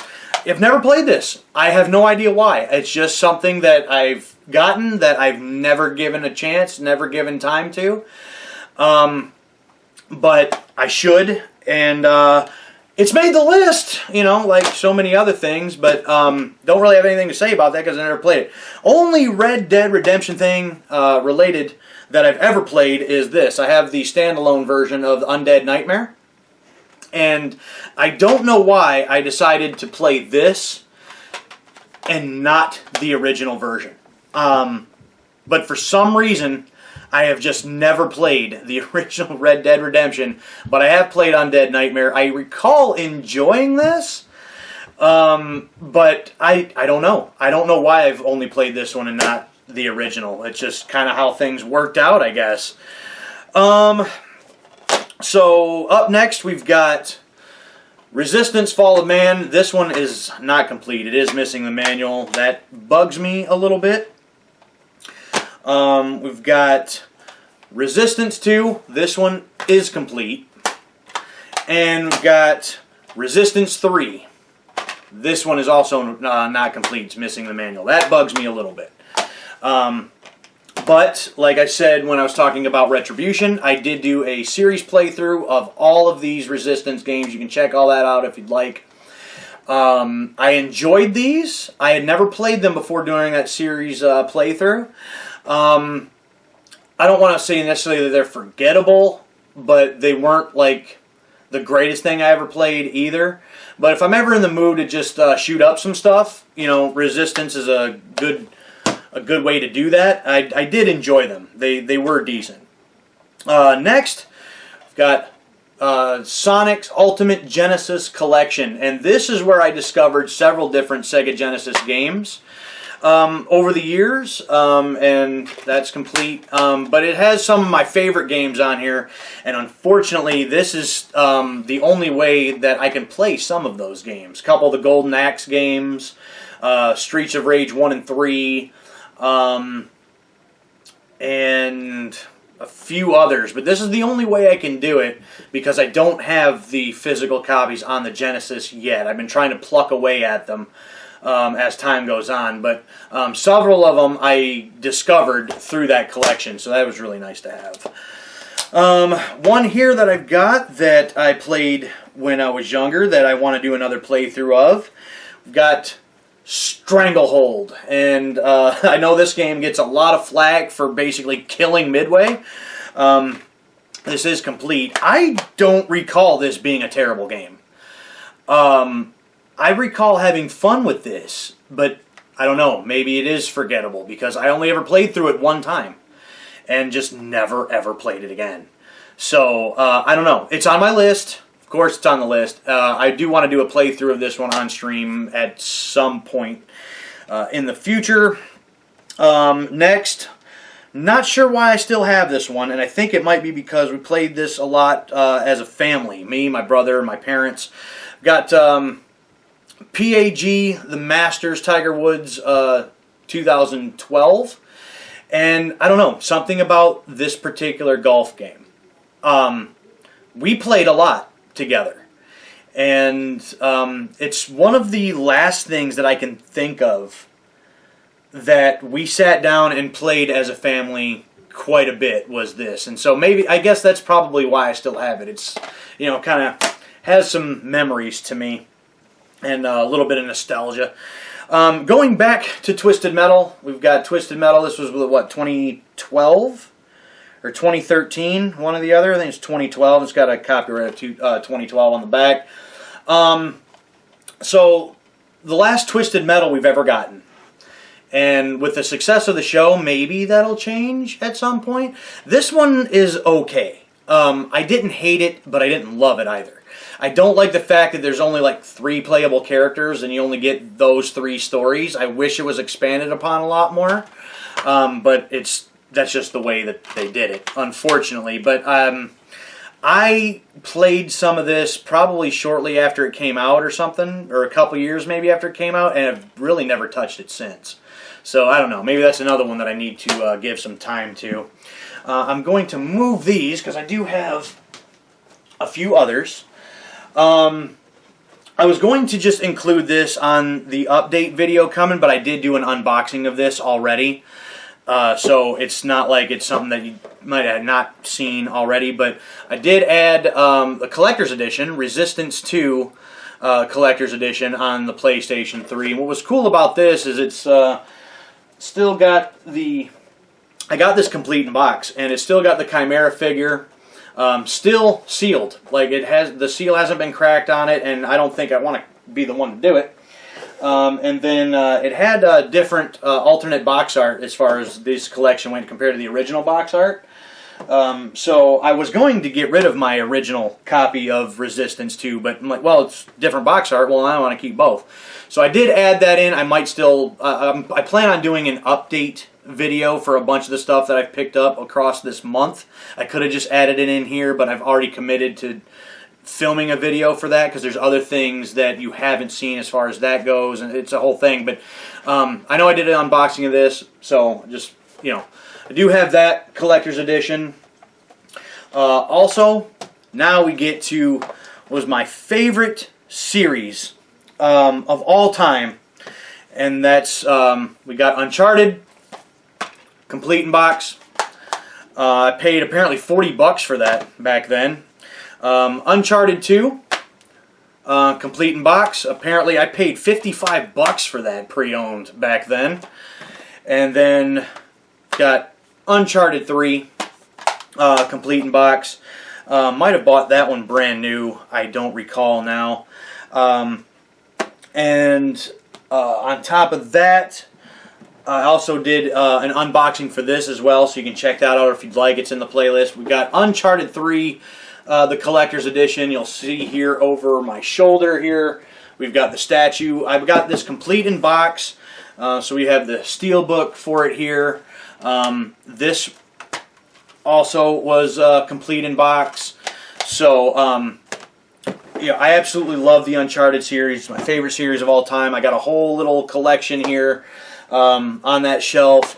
Just absolutely love these games. They're some of my favorite of all time. I don't know, because of the different the remaster that I'll also show here in a minute probably, if I'll ever play these original versions of Uncharted ever again. But it's my favorite series, and I gotta have all the releases. So I think that's everything as far as the PlayStation 3 goes.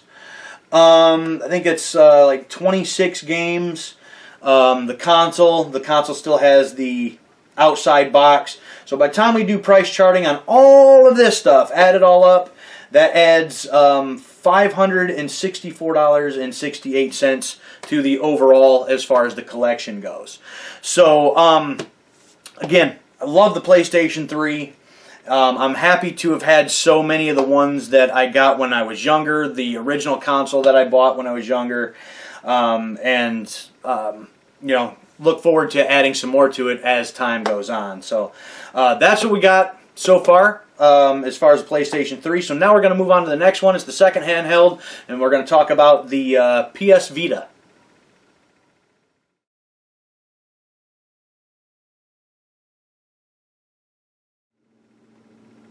All right, so you saw in the transition picture there with the Vita, I did add the handles to it, and it's got a little stand, so it kind of sets up. I mean, you can't see it with the way the camera's angled, but it sets up nice and neat.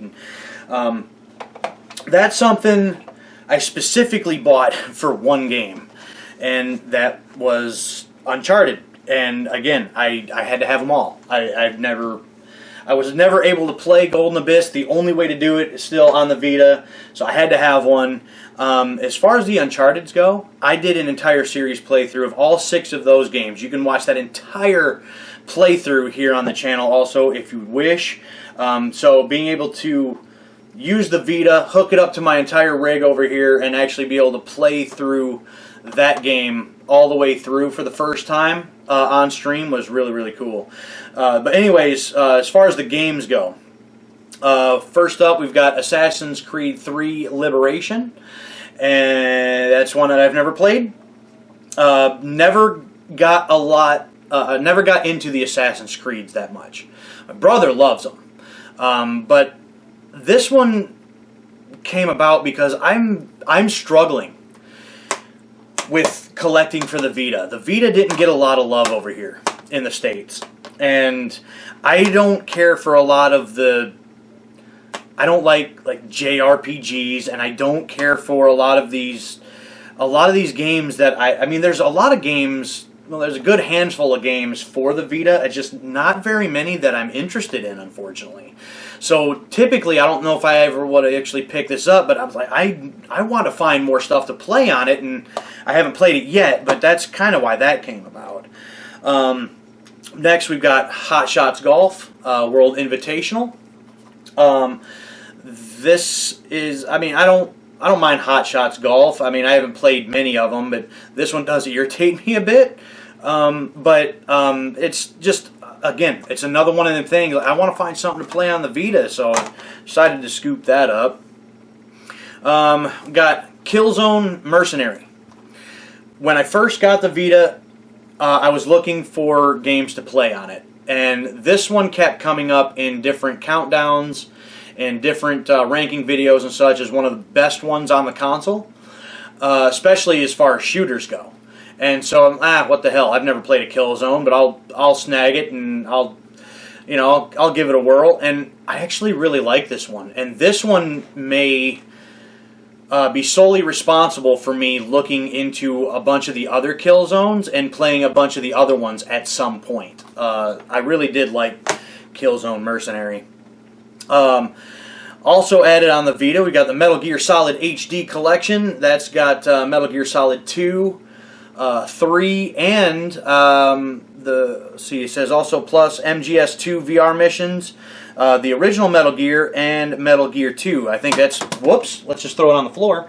But I think those original ones are still part of the MGS3, kind of like in, the Subsistence version. I think is what that came on the other consoles, but I haven't dove into this one that much. I tried playing a couple of VR missions when I went on vacation, sitting on the train, just trying to, and I don't know, the controls feel weird on the Vita. I don't know if this is necessarily the way to play MGS2 and 3. So one of these days I'll have to, really put some effort into it and put some time into it and see if I really can do anything with those. Here's another one that was just because, hey, I'm looking for games to play on my Vita. So we got MLB 12, the show. Again, not a big baseball fan, but this one was dirt cheap. A lot of these games, the Vita games seem like they're kind of expensive. That's another reason why I like collecting for the PSP. It seems like there's a lot bigger selection, at least stuff that I'm interested in, and a lot of them are a lot cheaper. Games for the Vita, for me, and things that I like, seem few and far between, and they're a bit pricey. So, baseball. I mean, that's the only reason that really became a thing. Back to Resistance. We got Resistance Burning Skies. This is another one that during the Resistance series playthrough that I was able to hook up the Vita to my rig and play through this one. It's not as good as any of the other ones. I don't know, I actually might have liked this one a little bit more than Retribution, in all honesty, but Retribution with that third person perspective, I don't know if I necessarily cared for that. But as far as like shooters go like this compared to like Killzone I think kills this. It's okay, but if I have to go back and play like a shooter on the Vita, I might just go back to Killzone every time. One of the other things about the Vita, I'm not a huge fan of the like touch screen and touchpads. The touch controls, not a huge fan of that. And there was some of that in this one for sure. I don't want to have to draw on my screen and smudge my screen all up in order to do things. I don't know. That's just another complaint about the Vita that I have. But either way, a little off topic. Resistance Burning Skies, I did enjoy. And again, there's live stream replays of that you can see as part of the whole Resistance series that I played through. This, I guess we'll consider like a kart racer. We got Sonic and All-Stars Racing Transformed. I do like this one on the Vita. I do have some fun with this one. Haven't played any other like Sonic kart racers before. And again, in trying to find something else to play, I picked this one up. Looked like it could be fun, and I did have a good time with this. I think I did 2 different streams on this one. So if it's something that you're interested in, I again streamed it right from the Vita to my rig and through Twitch. So the actual gameplay that you'd be seeing is straight from the Vita. So I did enjoy that one. And of course, to round it out, like I said, Uncharted Golden Abyss. The main reason why I bought the Vita in the first place is so that I could play this for the first time, but also play this as a part of my Uncharted series playthrough. And I enjoyed this one quite a bit. I found this particular copy on eBay, and I bought this specific one for one specific reason. So all of these games, they don't have manuals. They're not a thing. I think there may be some kind of like digital manual that you can like look and read once you put the cartridge in. But somebody had taken, I think, that digital manual and actually made a little manual for it. All in color and very well done. Very detailed. And I was like, you know what? That's a neat little thing that you just don't see. So I know this is not like an official part of the release, but the fact that this copy had this, I was like, oh, I want that. And so when I when I decided to pull the trigger and actually get a copy of Golden Abyss, that's the one I want. So that was really neat. I did really enjoy this game. I wish that there was a different way to play it, but again, there's some touch control things that you have to do with this, and there's actually something at one point where you have to use like a light source and actually shine the light source at the camera. It's kind of goofy, but overall, as far as an Uncharted game, they did very well. I really did like that one too. So that is the Vita collection, and again, I don't have a lot as far as that goes. It's one of the consoles that I have the least amount of games for, and I'm just having such a hard time finding Vita games I'm either interested in or that I feel is like a reasonable price. So, but when we add that all together from the price charting, that will add $325.97 to our overall total so far. So that wraps up the handheld as far as PlayStation goes. So now we're going to move on to the PlayStation 4.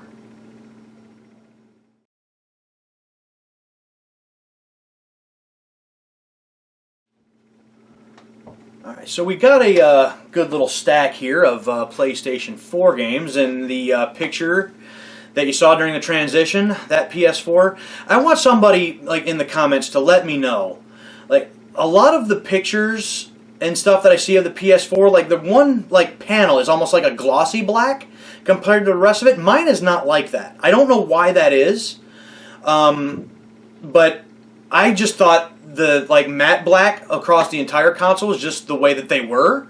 But it seemed like there was a lot of them that had like that glossy black panel on the one on like the left hand side. So please let me know if that's the original one and what I got is not like one of the first PS4s, but I thought it was.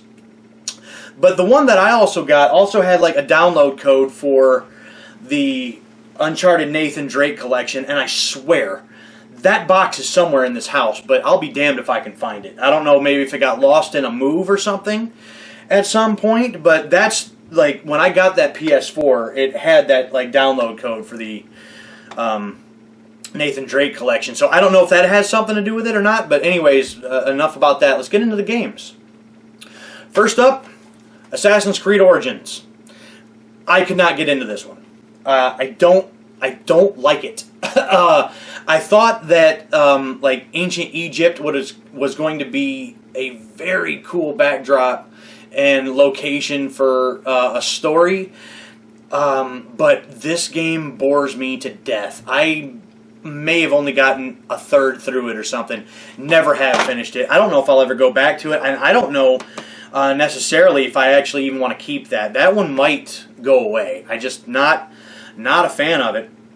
However, Assassin's Creed Valhalla, or should I say Assassin's Creed Flaha, if you know, you know.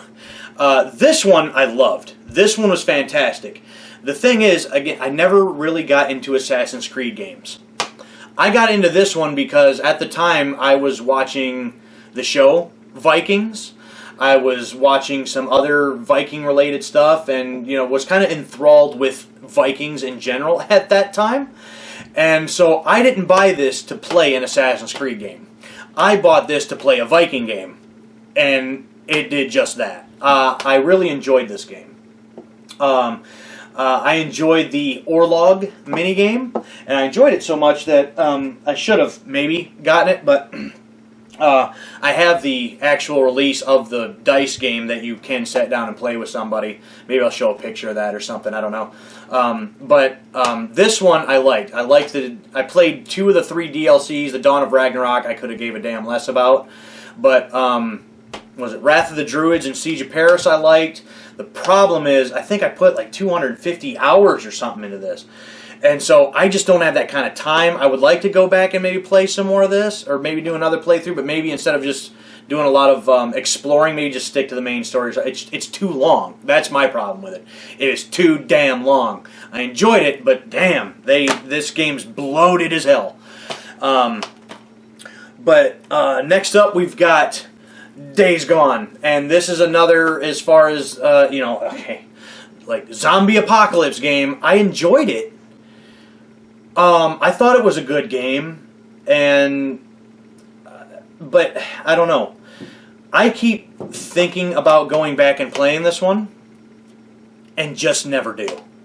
Again, this one took me a while to get through, also, if I remember correctly. But I think it's just the zombie apocalypse thing. I don't care.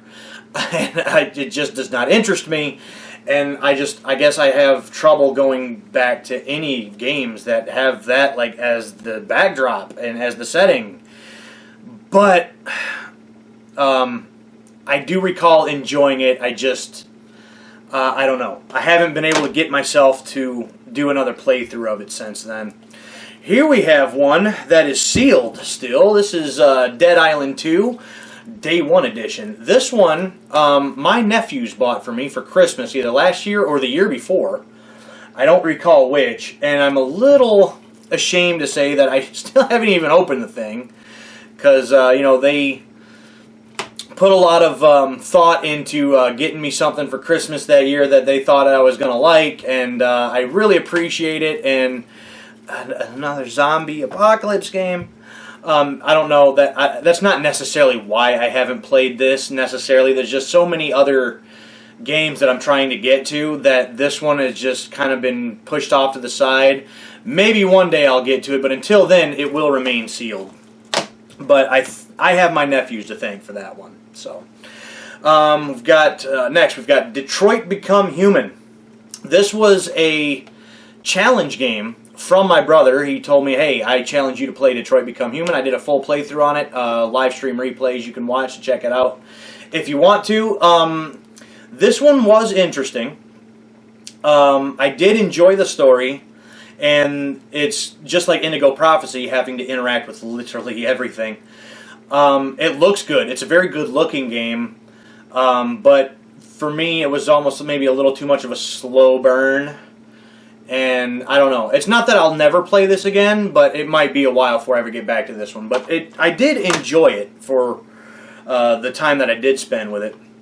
This one might have been also for Christmas one year, but my brother got me this one. Dragon Ball Z Kakarot. Growing up, was a fan of Dragon Ball Z, specifically the Cell Saga is what I remember the most, and I've tried several times to sit down and play this, and I think I've gotten through the Frieza Saga, maybe? And I think that's about as far as I've gotten. I don't know what it is. It's not that it's a bad game, but it's just, I don't know, having a hard time getting into this one, and I'm not really sure why.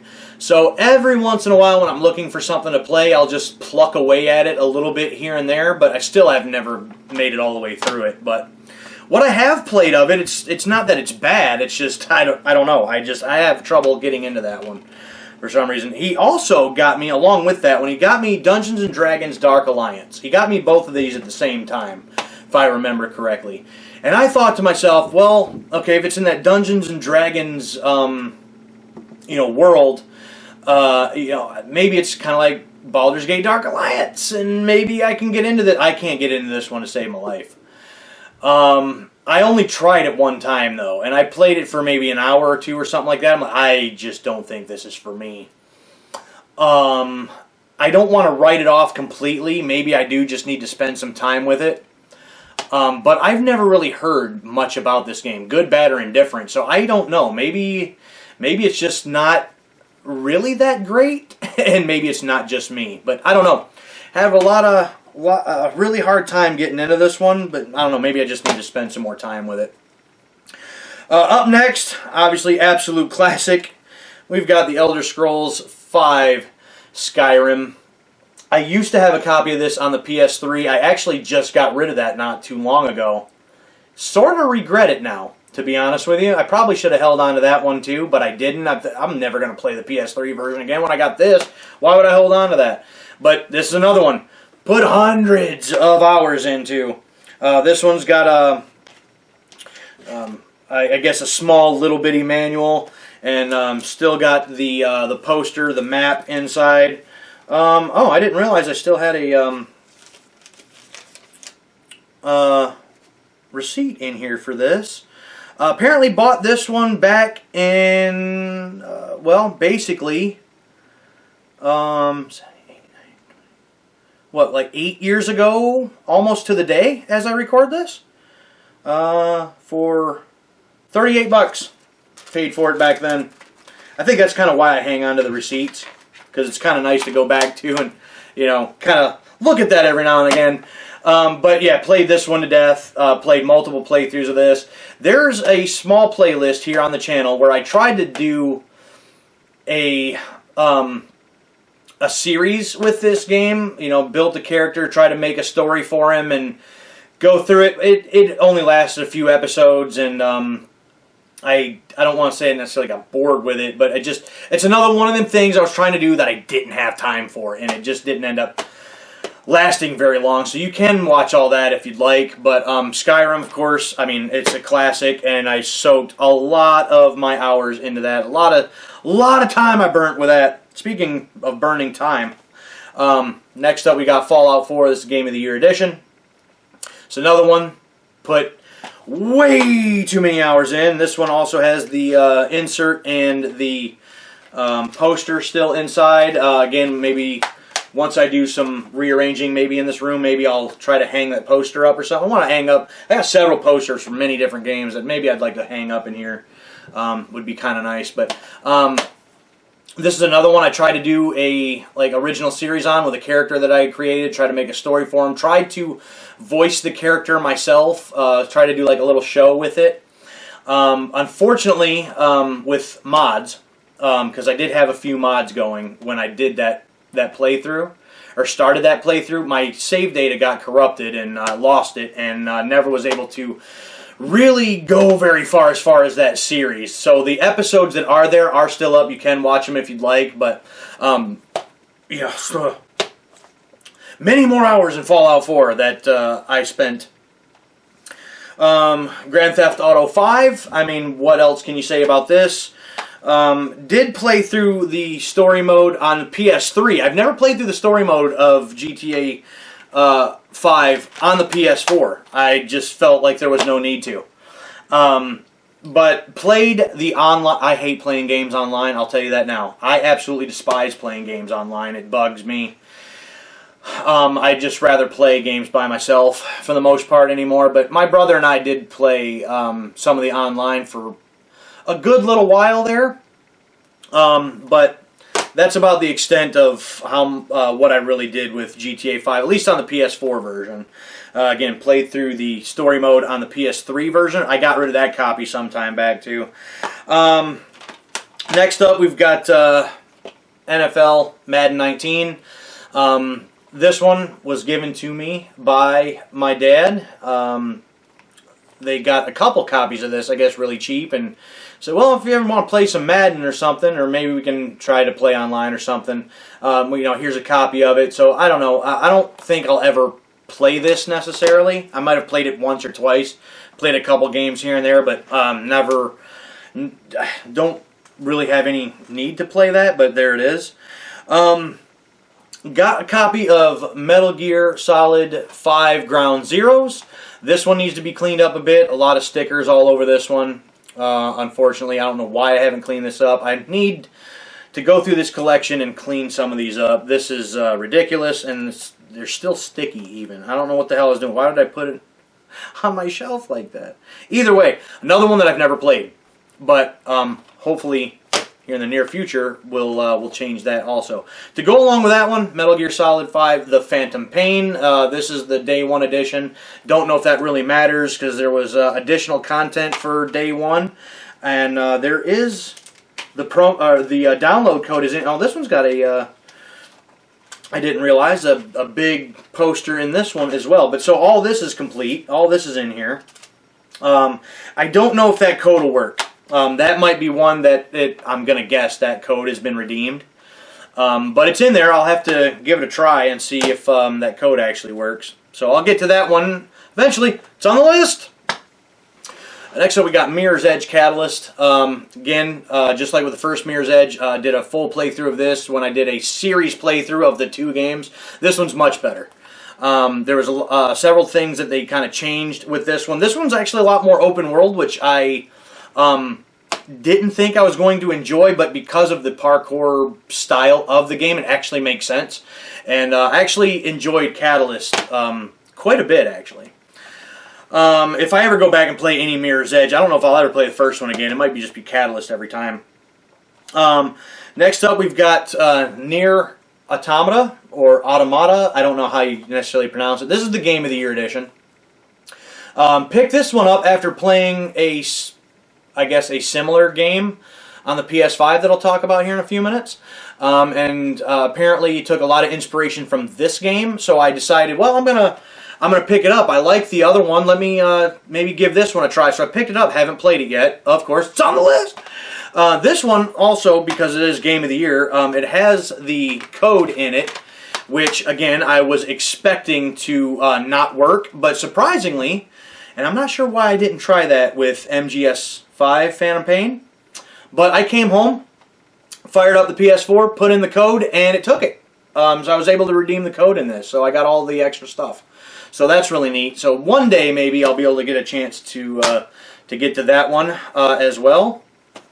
Up next we've got Red Dead Redemption 2, and just like the first one, never played this. However, I've mentioned my brother now several times, and there is a link to the Grim Beardson Discord in the description box below. I don't know if you've if I've mentioned that at some point in this video. At this point, it's been a while. But he streams also. He did a full playthrough of this on his channel at some point, and I had never seen any gameplay or nothing from it before then.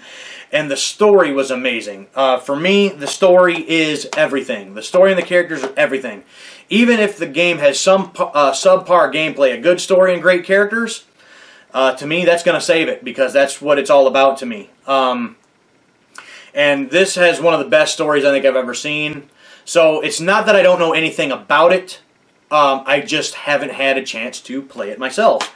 This one still has the map poster as well. So again, maybe another one I can frame at some point, and need to do a playthrough of that at some point. Just haven't got around to it. In part 1, I talked about for the Sega Genesis how I love Streets of Rage and I love my beat-em-ups. Well, added Streets of Rage 4 not too long ago. Kind of wish I would have gotten the complete edition. There's another version of it, I think, that had the DLC. However, I didn't know that when I bought this version, because I originally bought the digital version of it. I kind of stopped buying digital games, and there's a couple digital games that I have that I want to see if I can find physical editions for. I don't want to do digital games no more, if I can help it. Some games are only digital. Like one I have is Sir Whoop-Ass. That one does not have a physical release. It's Sir Whoop-Ass is amazing! Hopefully maybe one day we'll get some kind of physical release of that. I'm not holding my breath though. But either way, I bought this one originally digitally, and I loved it. It became my favorite Streets of Rage game. It knocked 2 off the pedestal. And this one has a bunch of the 8-bit unlockable characters that still look 8-bit and they feel 8-bit. Whatever abilities they did or did not have in the original releases, they left alone and kept in the 8-bit versions of their characters in this one. So it's really cool. I bought the DLC anyway, so it probably shouldn't matter. But Streets of Rage 4 is amazing. I absolutely love this game, so I had to have a physical version of that one. Up next, we've got another trilogy that's made the list that I do want to get to at some point, and hopefully I can. We've got Tomb Raider, the Definitive Edition. We've got Rise of the Tomb Raider, 20-year celebration edition, I guess you can say. And we've got Shadow of the Tomb Raider. This is the Steelbook version. All of these are kind of a special version of the game, and because I love my Uncharted's so much, my brother said that he played through the first one and part of the second one, and said if you if you love your Uncharted, you'll probably really like these. So they've made my list, and at some point I want to do a playthrough of this entire trilogy. But again, these are like special editions. This one's the slipcover. This one is actually an art book. And, well, I've got things in here that are falling out. Some inserts. But artwork, or art book, and of course the game. Then Shadow of the Tomb Raider, same way, slipcover. But this one actually kind of looks like a, I don't know, like a journal or something. But this is the same basically as that. It's got... well, there's other inserts in here as well. But art book in here as well. And then, of course, the game at the very back. So, really neat additions for these games that I'm happy to have added to my collection. And then, again, if I can do this quickly here, the Shadow of the Tomb Raider, the Steelbook version. The Steelbook is in perfect, immaculate shape. This is still complete in the package. There's some different art cards and a couple other inserts in here. Found this at a retro game store for fairly cheap, and the fact that it was complete with all of the other little goodies in it, was very happy about. Yeah, didn't pay a whole lot for those, and I'm very happy about that. So, those are the Tomb Raider trilogy. Up next, I think one of my One of the games I think I've enjoyed as far as like a RPG shooter type game in quite a while, The Outer Worlds. And you know what? If you've never played The Outer Worlds, I urge you to give it a try. The guys and gals at Obsidian are the ones that did it. They're the ones that did Fallout New Vegas. I really liked it. I don't think it's not extremely like overly bloated. But there are different planets you can go to. It's very bright and vibrant. There's some humor in here, but there's also some lore that you can discover along the way. And it's got an interesting story about like corporate corruption and corporate takeovers and that sort of thing. I really like this, and I'm ecstatic. I am super stoked that I think it's like in the next month or month and a half from this recording, we're supposed to be, maybe it's 2 months from now, technically speaking, but we're going to be getting the Outer Worlds 2 soon, and I'm going to have that because I really enjoy the Outer Worlds, and it's a pretty cheap game these days. So again, if you've never tried the Outer Worlds, you need to. We got Wreckfest. This was the deluxe edition, had the season pass, and so this one I really enjoyed. You know, again, like some racers, but the crash physics in this are awesome. And I don't recall if Wreckfest 2 physical editions have released yet, or if it's only on PC. I don't know. I haven't looked into it in a minute. I'd like to pick that one up too if that's the case. But Wreckfest I really enjoyed, and that's just absolute mayhem, madness, fun. Really do like that one. And I do have one wrestling game, WWE 2K18. Played a lot of this as far as Universe mode. Did a lot of stuff in this. But at some point went and bought a digital version for whatever reason of 2K20. I don't even remember which one now. It's how long since I played it. But either way, so I don't know if I'll ever play this again. Probably not, but there it is.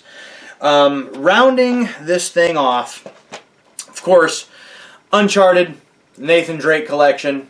So when I did my series playthrough, this was the versions that I played. And my favorite game of all time, Uncharted 4, A Thief's End. I absolutely love this game. Just everything about it. The story, the characters, the interaction between those characters, the dialogue, the way it's delivered. Everybody did a fantastic job. And I love the fact that they get nostalgic with it with the earlier releases. There's things in it that you can find and even talk about in conversations that reference the other ones. I love everything about Uncharted 4. My favorite game of all time. And rounding that out, I got Uncharted The Lost Legacy. This is the only one in the Uncharted collection that I do have that is a greatest hits, or PlayStation hits technically for the PS4. I know I talked about earlier that having greatest hits don't bother me. This might be the only one that does. Because it's the only one as far as my Uncharted collection that is this red box PlayStation hits. So I may need to replace this at some point. But even this one, The Lost Legacy, even without Nathan Drake, is fantastic. They did a fantastic job with this. Chloe and Nadine, great characters. And a really fun adventure with that one as well.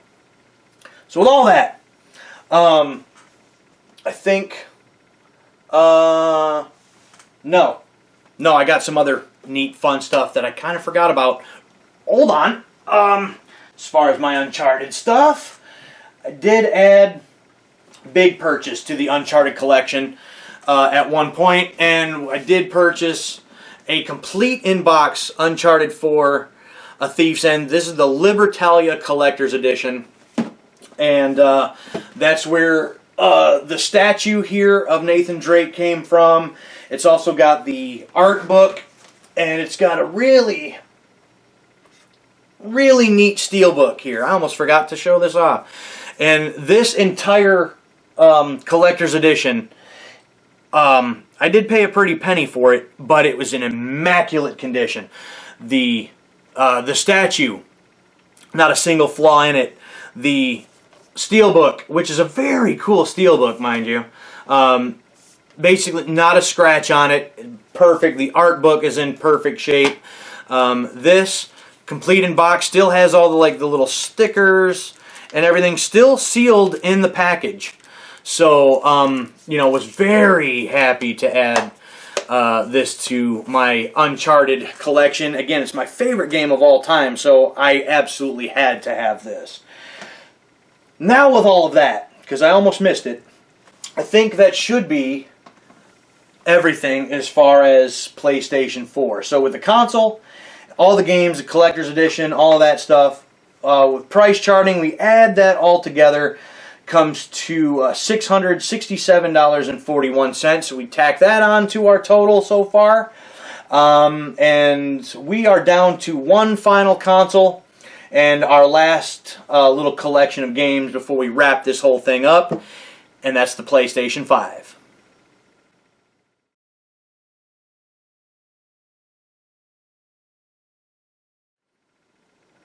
Alright, so I know this has been a lengthy one, but we are on the home stretch now. The final console, and there's not, this isn't a huge collection as of yet. I saw in the picture there, during the transition, my PS5, I do have one of the slim versions, and I did switch out the cases. I don't like the white. Not a fan of that, so I decided to get me some black ones. I got a black controller to go with it. I like that all black look. The PS4 was black, PS3 was black, PS2 was black. I just feel like, you know what, PlayStation 5 should be the same way. I just wasn't a fan of the white, so I switched them out. But it is a slim version. Getting to the games, first up, we've got still sealed. We've got a Plague Tale collection. This one has both Innocence and Requiem in it. There's a steelbook in here. Never opened this, and I've never played these, but this is another one that my brother played through. So I've seen the gameplay, and the story is amazing. So this may have been another one of those things that I think my nephews might have gotten for me, or maybe it was my brother, or a combination of the two. But like, oh, a steelbook collection with both Innocence and Requiem for a Plague Tale in it. Yeah, that would be really cool, and so they were the ones that got it for me. But since I haven't played them yet, it's still sealed, has never been opened. Up next, Blood Rain Revamped. And to go along with it, we got Blood Rain 2 Revamped. And to go along with that, we've got Blood Rain Betrayal Fresh Bites. Growing up on the PlayStation 2, I played at least the original Blood Rain. I seem to remember having and playing Blood Rain 2, but by the time I was doing my playthrough of this version of it, none of it really seemed all that familiar. So maybe I never did. But I did a series playthrough of these also, so you can watch those live stream replays if you'd like. Probably, because these are all limited run games. I paid a pretty penny for them, and I probably shouldn't have, because at least as far as these first two, visually they looked a little bit better, but especially the first one, it still plays as clunky as ever, at least from what I remember of the original PS2 version. So I probably could have just got the PS2 versions, and that probably would have sufficed, but for some reason I wanted them on the 5, and so there we are. But yeah, did a playthrough of all three of those, and that was a journey. Next, it's sealed somewhat, and I got this, I think it, like a Disc Traders or something, or maybe I got it online, I don't remember. The wrapping is all just flaking off and peeling off, but we've got Forspoken. This one, haven't heard a lot about, and even what I did hear about it apparently was not really that great, but what video I have seen of it, it doesn't look terrible, and it was also very cheap. As far as PS5 games go, I don't think I paid very much for this, and again, it's still relatively sealed, and so brand new. So on the list. At one point, I hope to get to this and do a playthrough of this. But yeah, again, I haven't heard like good things about it or anything. But it was cheap, and I thought, you know what? It looks halfway decent. I'll one of these days give it a go. Up next, RoboCop Rogue City. This one also still sealed, hasn't been opened. This is another one that my brother did a full playthrough on his Twitch account. I loved what I saw, looked amazing, and so when I first, my wife actually for, was it my birthday last year? I think maybe it was my birthday or like Christmas combined.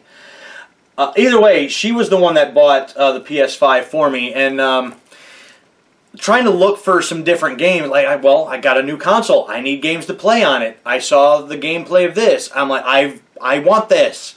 There is I don't know if it was a standalone release or a DLC or both, maybe, but there's the unfinished business that goes with this now too, that I would like to have, and one of these days I'll maybe get a chance to actually play it. But I've seen the gameplay of it and it looks so much fun. I'll get to it one day. Up next, Steel Rising. This game, I'll admit, was a bit of a drag. I think this one was also heavily influenced by something like Nier Automata. And it's during a French Revolution, a lot of machines. You actually even play as a machine yourself.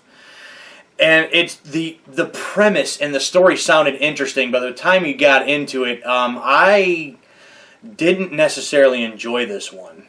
It was a bit of a drag. Took forever it feels like, to get anywhere, and everything is very French.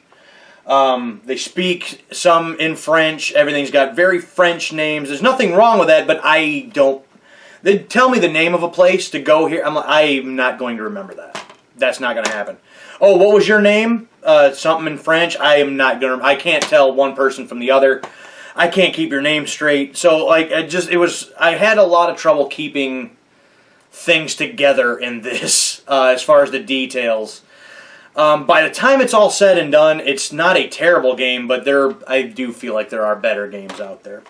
Speaking of better games, here's one that surprised me a lot, and it's in a similar style as Steel Rising. This is Stellar Blade, and this one I picked up, and it really looked good in the videos that I saw. And a lot of people have said that the story was lacking in this. I think the story in this is actually relatively good.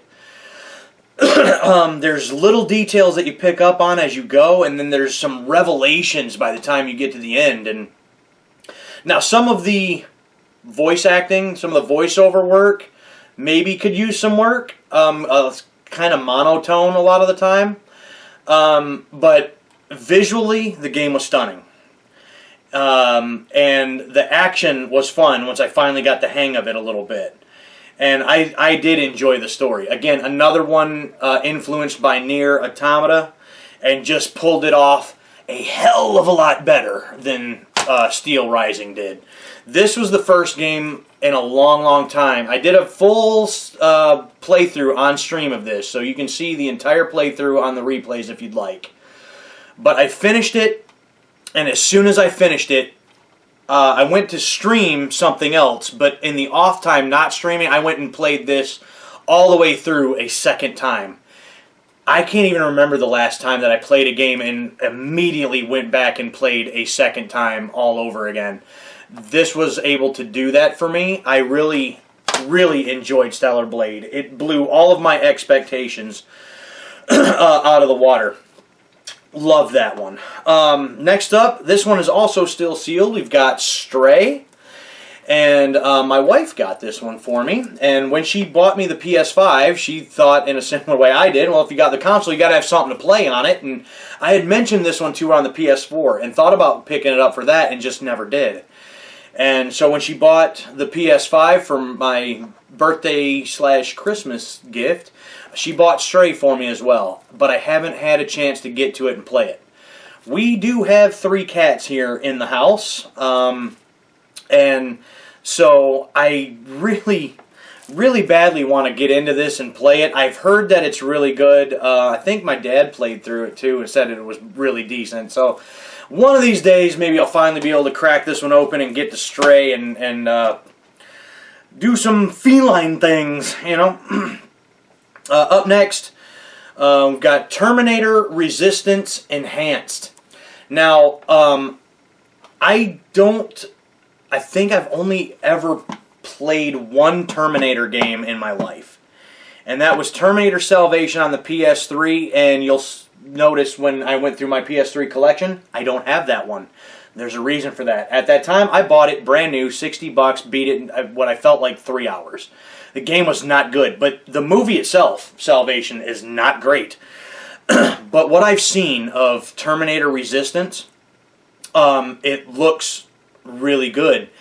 I have high hopes for this one, and whenever I do get a chance to finally sit down and do a playthrough of this, I hope to do it on stream, and I'm hoping it's going to look amazing, and I'm hoping that this is going to be like Terminator, like the way that I think it should be. So I'm really interested to play that, hopefully here at some point.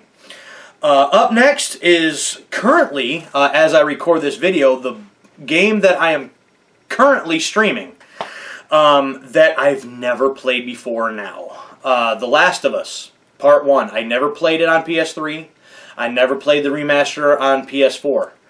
I know Naughty Dog did these, and I know that everybody and their brother says that these games are fantastic. But just like God of War's, they were hyped to the moon and back, and I did not care.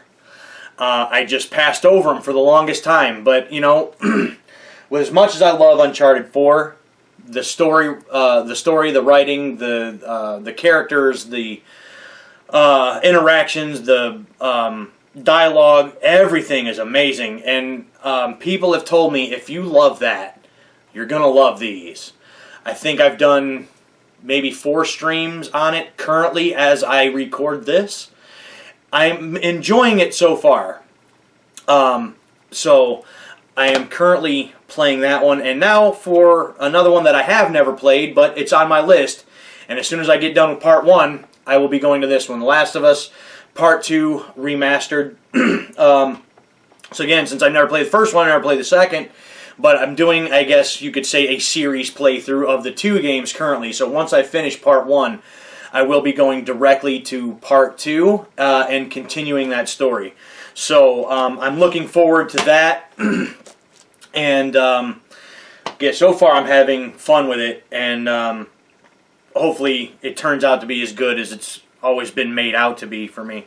And finally, it goes with the Uncharted collection. Uncharted Legacy of Thieves collection. It's remasters of my favorite game of all time, A Thief's End, and The Lost Legacy. Now, I picked this one up maybe a couple months ago, and I've been wanting to play through A Thief's End, Uncharted 4 again, in this remastered state. But I simply have not had the time, unfortunately. Maybe once I get through The Last of Us Part 1 and 2, I won't stream it. There's no need for me to. I did the entire series on stream already. But just to sit down and play, I want to play this remastered version and, you know, so if I can see if I can really tell a difference. But maybe once I get through those and maybe start something else, maybe I'll finally have a chance and have some time to sit down and play through that and experience my favorite game of all time and all of its remastered glory.